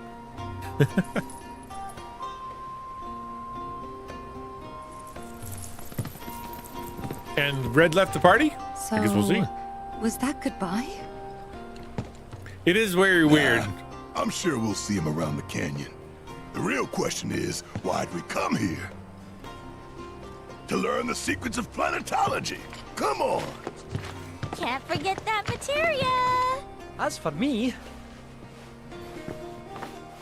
I mean, he's got a certain charm. I'm gonna steal some shut-eye, if you don't mind. What if I do? Then we can see the sights. iCloud will now choose to climb these stairs. Goodbye, ladies. Or no, you coming with me? Oh, I guess you are. Cool. We're going right to the top. I don't see any reason to not. I was about to say how annoying it would be to live on at a place that was literally just stairs. But I grew up on the foothills of the Rocky Mountains. Everything was a hill. All of it. There was nowhere you could go that didn't either take you 5 seconds to get there because you were going way downhill, or 5 hours to get there because you were climbing uphill.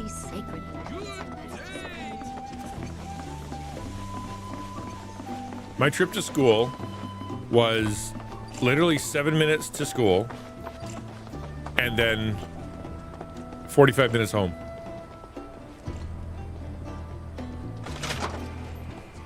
I did. I thought Red was a cat the whole time. I still think he's a cat. I don't know why he keeps calling himself a dog. He looks like a cat. A whole can? Those taste like balloons, man. I do not like black olives.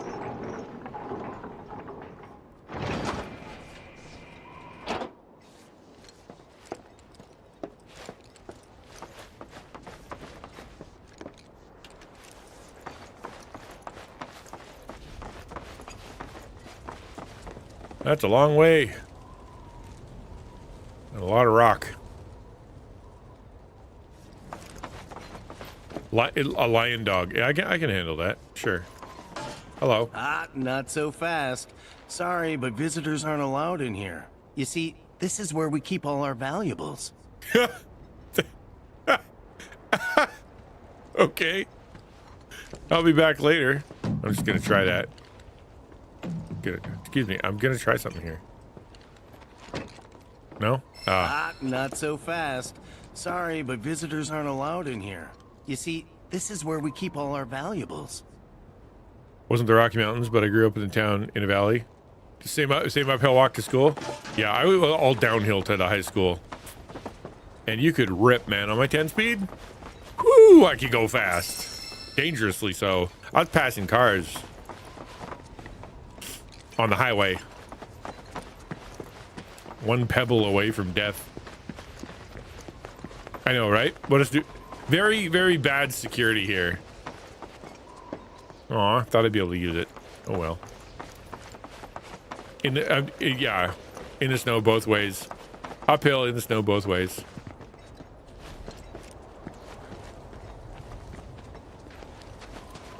No winter clothing had been invented by then. Awful. That guy's sitting on a materia. These are the friends I was talking about. It's Santa. Thank you for looking after Nanaki. My name is Bugenhagen. I teach planetology here in the canyon. One could say I know a thing or two about our world. A thing or two? I doubt there's a thing or two you don't know about it.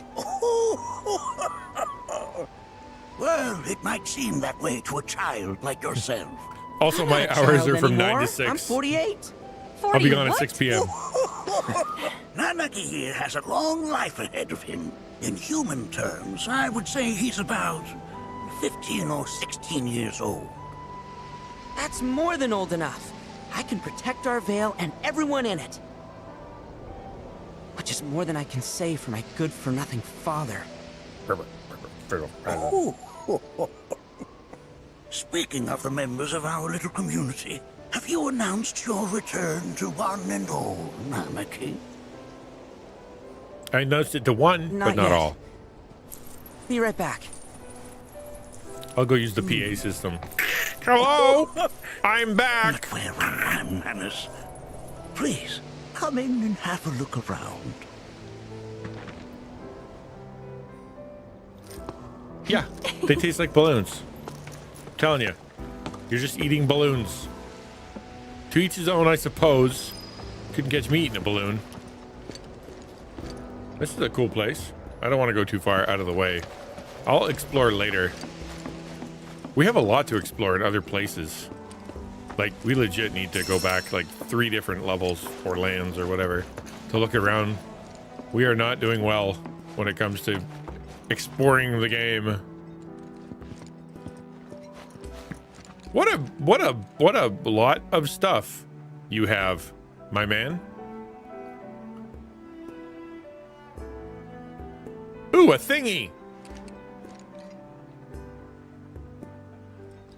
I want to touch it. He never had much exposure to the outside world. I can only hope his travels with you have served to enlighten him. No, he almost died, and I really didn't care. Bye. We have Professor Gas to thank for... That records fluctuations in various energies. I must ask that you handle it with care. It's a rather delicate device, you see. I do not know how to run it, but I'll do my best. Is that they called it the recordometer? Did they really? That is a very dumb name. To thank for a full half of the research materials archived here.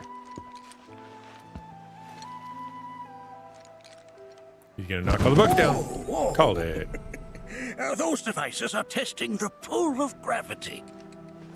Uh-huh.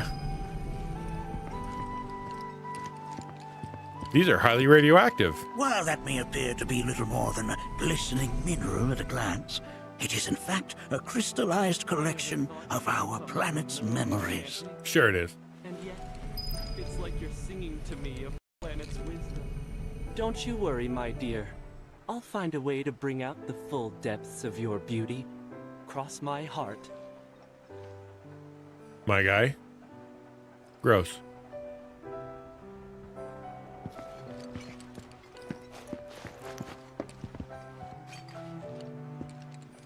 It's a scale model of our planet and the surrounding stars. One could say the dust it's collected represents the people who live upon it.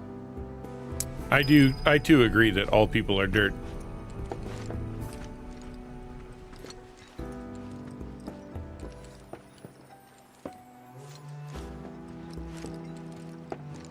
I'm sorry to hear that, man. That sucks.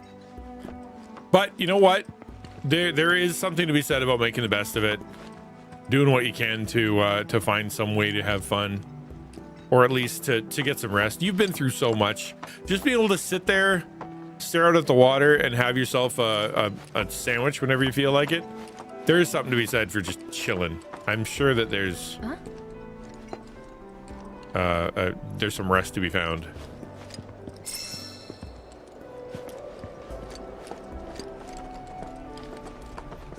That looks interesting.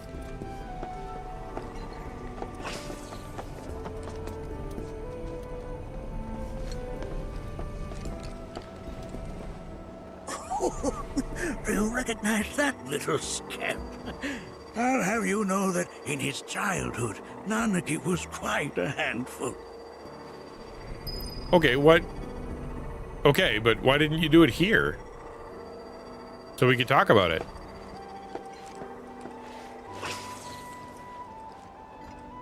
That is one of the first Mako detectors ever built.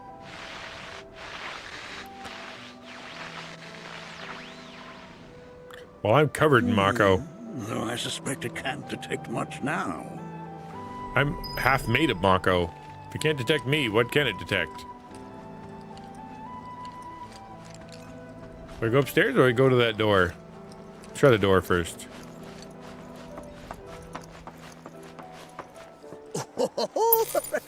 Let's not be hasty. I'll show you that room later. I mean, unlimited ice cream's not so bad, but that's what I'm saying, man. You've been through a lot. Just see if maybe you can get some rest. Maybe you don't have to do a bunch of stuff. You know what I mean?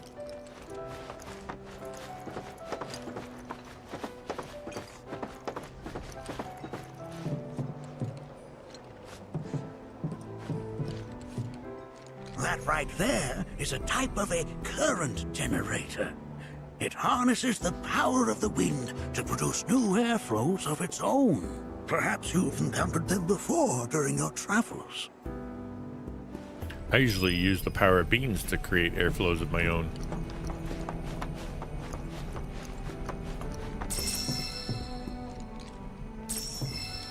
Kind of robbing this guy blind, but you know what? I don't feel bad. It's just junk lying around. He's got so much junk, you won't even notice. Don't know how to explain things, have a conversation. Don't know why exactly. Well, if you explained it in Discord, you should be able to drop it here, man. Just I don't know if you're gonna get the interaction that you want.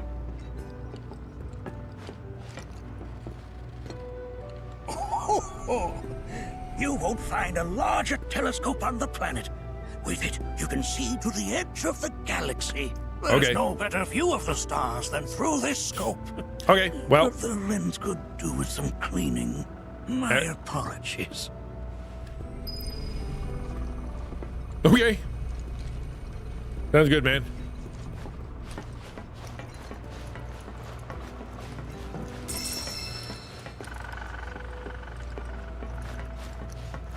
That's a big TV.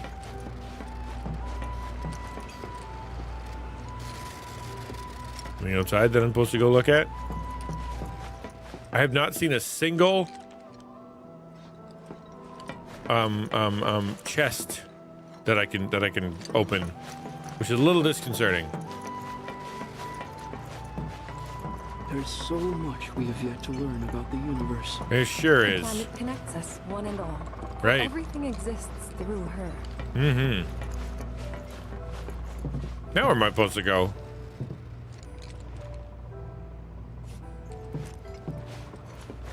Everything had a blue dot. Now they don't have a blue dot anymore.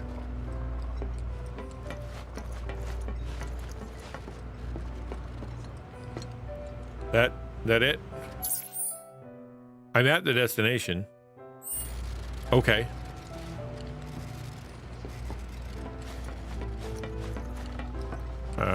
We'll take another lap, see if that's What we're supposed to do here.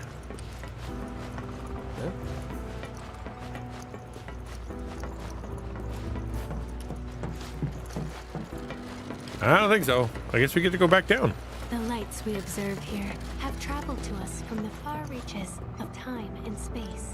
To gaze at the stars is to gaze into their past, what they once were. Okay, so I did it. I did the thing. That again, huh? A low rumbling. That's not good. That's definitely a monster. I scoop hard serve, then I use a soft serve to make the little twisty thing. Ooh. He's got plans. Soft serve or hard serve? Yeah, what? Yeah, do both, man. Why don't you get the hard ice cream, and then put the soft ice cream on it as like a garnish.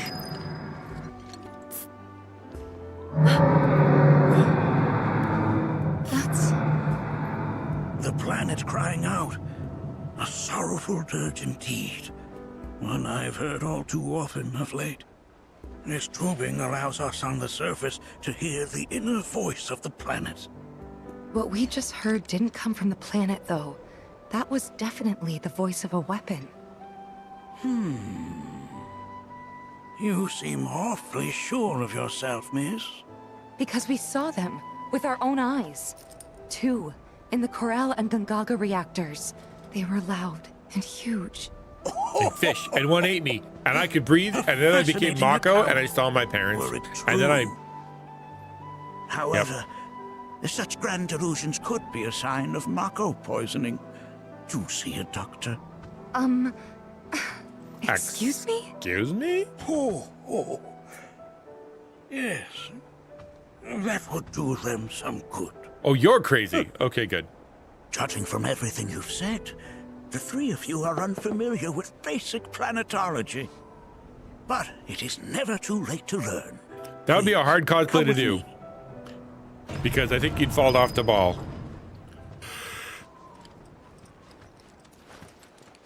I know I would. Good, not to be provocative. Hey, man. I'm happy to talk about stuff. That's the thing. I don't mind if you come in swinging. It's not a problem for me. It's just that when I ask you to kind of follow up and you're like, no, I just came in to stir some crap up and then leave. That's not fun. While the Shinra building features the latest iteration, this particular one is my original design. Now then, without further ado...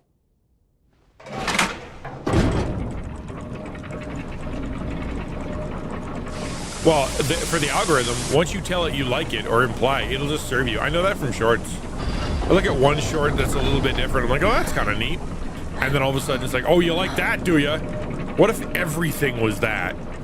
Like, I don't want everything to be that.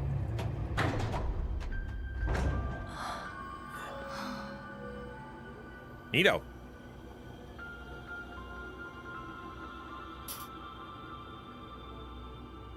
Wow.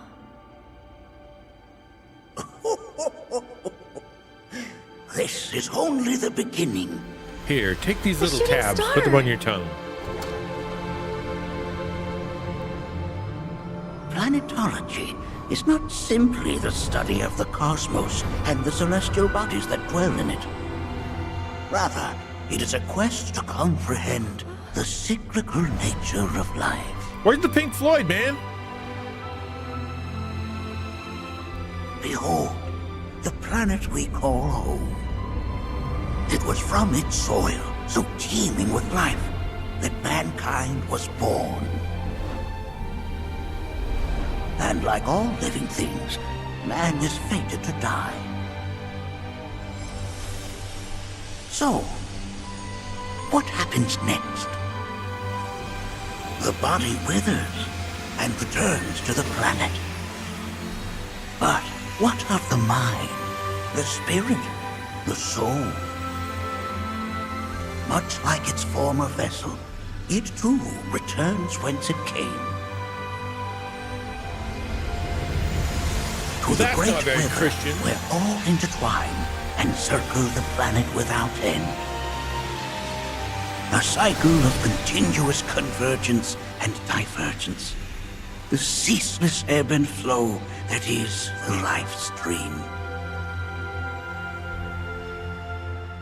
An apt name, though it is as much a reservoir as it is a stream, being the sum of the planet's spiritual energy.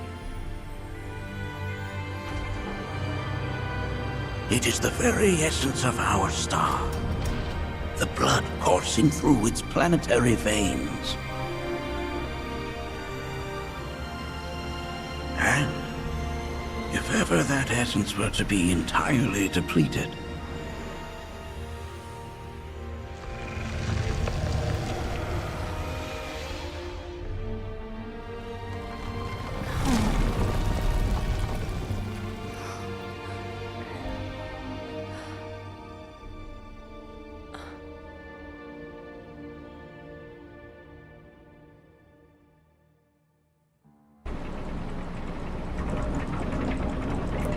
I think something need to be treated with some severity and some seriousness.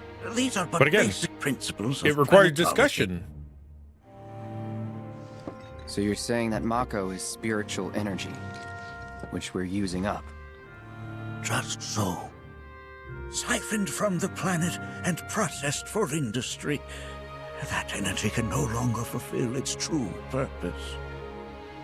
It is fated to fuel man's machinery, then fade away. Okay, but does it actually fade away? I mean, what if it doesn't? What if it just returns to the life stream in a different form? Is that possible? A novel theory, suggestive of a lack of understanding. However, that can be overcome with time and education.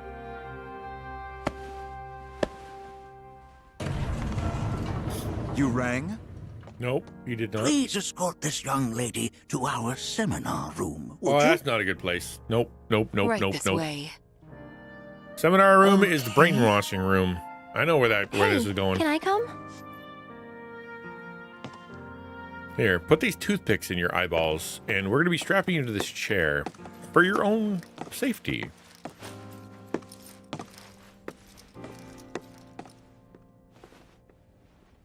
Going about reincarnation, but the passage that all men are to die once.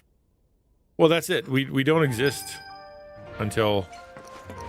Got a question. You know, Planet runs We out do. of energy. That's it it. and everything on it. Linear. dies, We're linear. right? Yes. There any way to avoid this? Like, making the spiritual energy stronger? Why are you asking me such things? Good question. I'm sorry. I've come to realize that I'm somewhat stuck in the past. We've entered an era in which humanity exerts unprecedented influence over its environs. And as both the planet and society evolve, so too must science. And yet it seems that I cannot. Perhaps I'm much too old of a dog to learn any new tricks. Okay.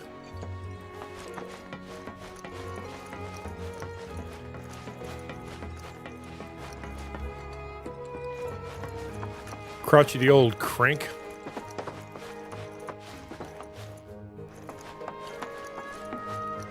Nowhere to.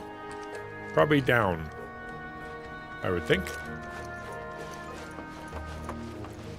We've all been worried sick about Nanaki, fellow Bugenhagen chiefly among us. Yeah, I don't care. Shut up.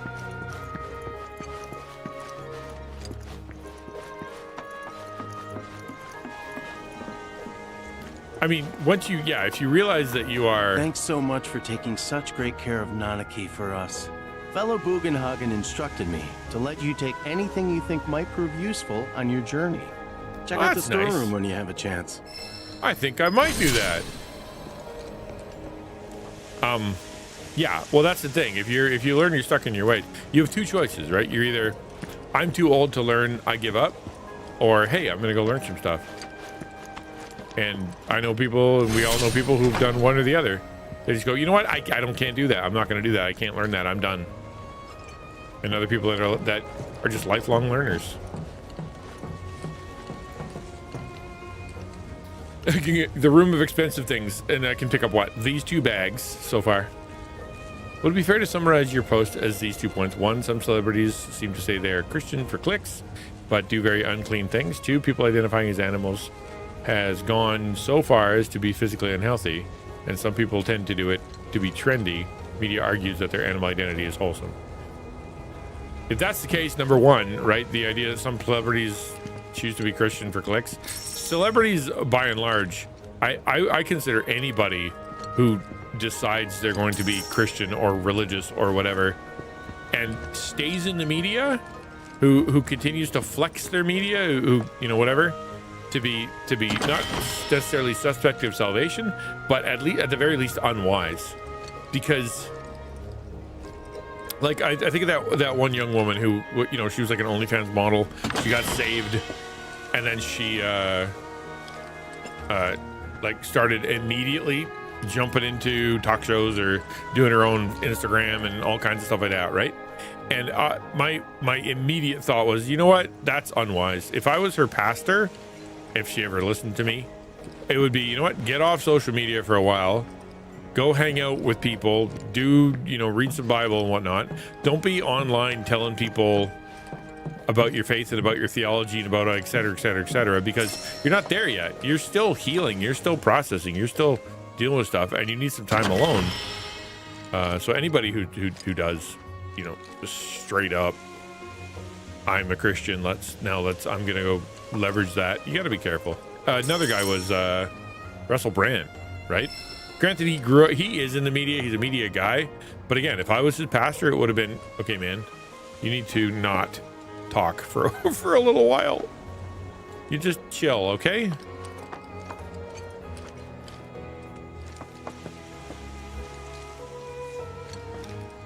Go listen for a while. News media, and what was the number 2 again? People identifying as animals. Yeah, the animals thing. Not that I don't think that's what you meant, Conroy. Not that I read your thing, but I think you were talking about people being gross. But the as far as people identifying as animals, that's bizarre. It's bizarre. So often we take people that have some real mental illnesses, and we, unfortunately, we don't get them help. We give them affirmation. Is that the door? I went the wrong way.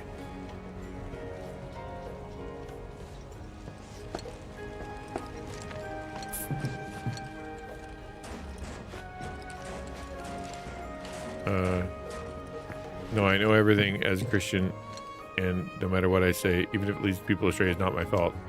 Well, exactly, right? But most people, and this is just a North American thing, not like this everywhere else, and it has been like this historically, is that they believe so strongly that their relationship with God is individualistic, that no matter what they believe or what they feel, it must be true now because their experience with God is real. So therefore now whatever they feel is their experience must also be real. What they needed to do is sit under some teaching for a while, you know?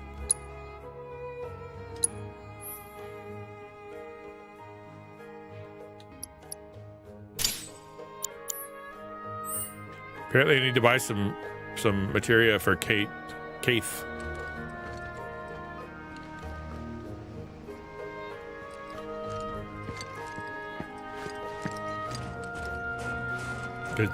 Well, he's kind of a celebrity. Oh, that must be the dad. Simba. About what? And the thing is, they don't know that. That's the problem. And because they've been taught, many have been taught, you cannot trust authority, you can't trust spiritual authority, you can't trust teachers, you can't trust, you know, et cetera, et cetera, et cetera. Their assumption is that they shouldn't. And so therefore they got to figure it out themselves because everybody else is corrupt. Teachers are corrupt. Everybody's corrupt. And it just leads them to error. And that leads them, like you said, to leading other people into error, which is not good. Obviously.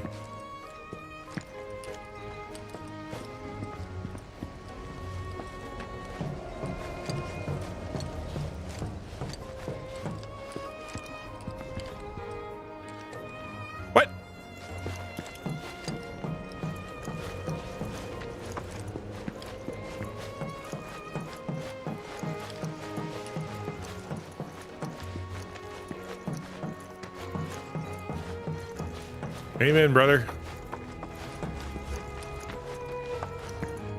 What's outside? I bet it's that guy again. Oh, I'm wrong.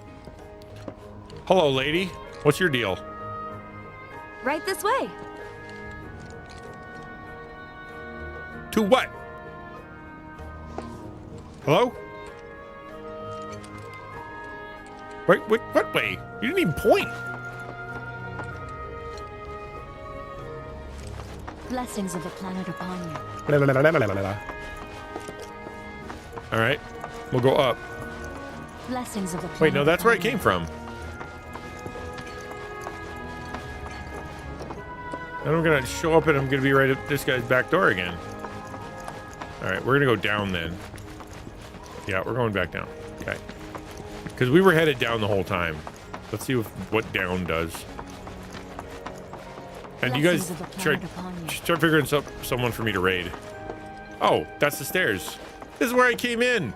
I'm Kay. Blessings of the planet Blah, blah, blah, blah.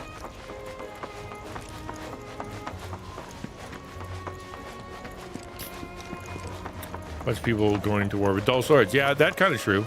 Yeah, that's a good way to put it. No armor, right? They've been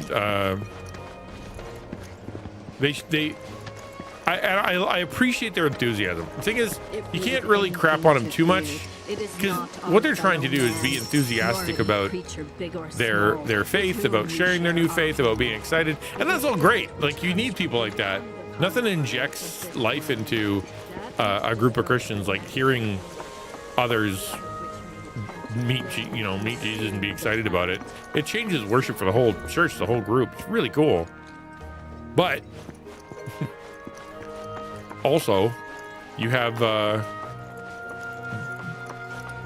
if you puff them up. I mean, this is what Timothy talks about, right? It's like, don't go grabbing some young person and put them in charge, because they're going to be tempted the way that Satan was. What does that mean? Essentially, it means that they're going to be tempted to have the pride to not listen to God and come up with their own stuff. I think I'm supposed to go down the elevator.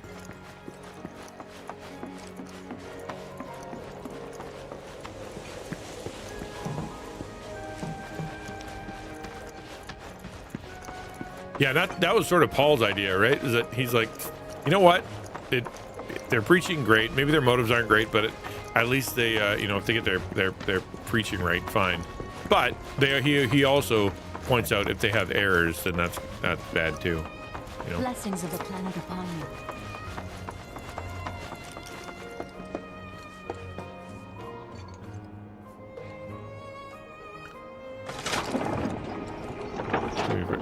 Say they're not from God. They fail to realize that some things are from God. Yeah, but there's also something to be said about the fact that I regardless of how articulate Russell Brand is, regardless of how intelligent Russell Brand is, right, there is something different about the Christian faith that requires you to walk for a little bit before you can know stuff. Within you all are the planet's thoughts and Okay. memories. By unlocking. I'm clearly not in the right place. Higher learning.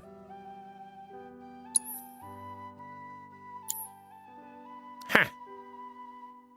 I gotta go all the way around. Okay, good. Allows us to heighten our spiritual potency. To study planet. Tell me. I heard from fellow Bugenhagen. By all means, Miss please B, come and join BG3 the good? seminar. Follow me Sure. if you would. Which Why would you not? say is I- a more worthy pursuit? Optimally, I would like to. Wouldn't you agree? I'd like to raid someone smaller, If you attune yourself with the but if she's the best option, then we'll go with her. She's great. Nothing against her, but like. Travelers have joined. Yeah, let's stop right there. We're gonna save before we get to the next cutscene, because honestly, if we do another cutscene, it's gonna take a little while. This one feels long. Just get the distinct impression it's gonna be a whole thing.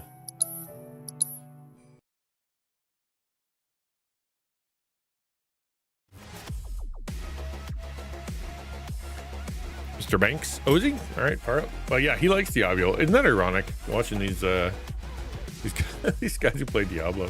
Super hardcore conservative theology. And then Diablo. I'll say there's nothing wrong with him playing it. It's just, hey, there he is. Oh, Hopeful Disasters is reading the Bible. Oh. Epitome. Who else is on? Catherine Naomi's on. D. Greg's. Hopeful Disasters? Yeah, we haven't. I don't think we've rated them. I don't think I've ever rated Hopeful Disasters. Do they have their own?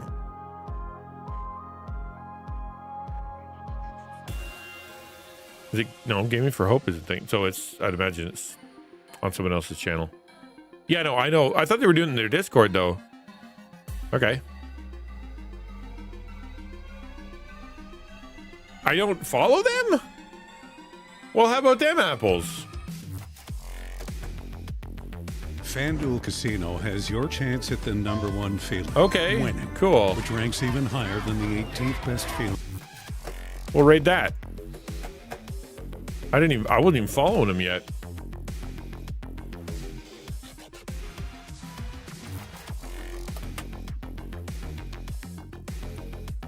Yeah, I didn't know that either. All right, shall we rate in? Let's give him some support. Cool. They're trying to do something cool, right?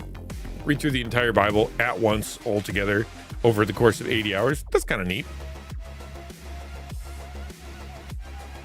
Maybe, I wonder if they're going to have a raid sound and all that stuff. I bet they don't, but regardless, let's just go say hey, give a little encouragement. Okay, see you guys tomorrow. Yeah, have a good one, man. I appreciate it. In 30 days.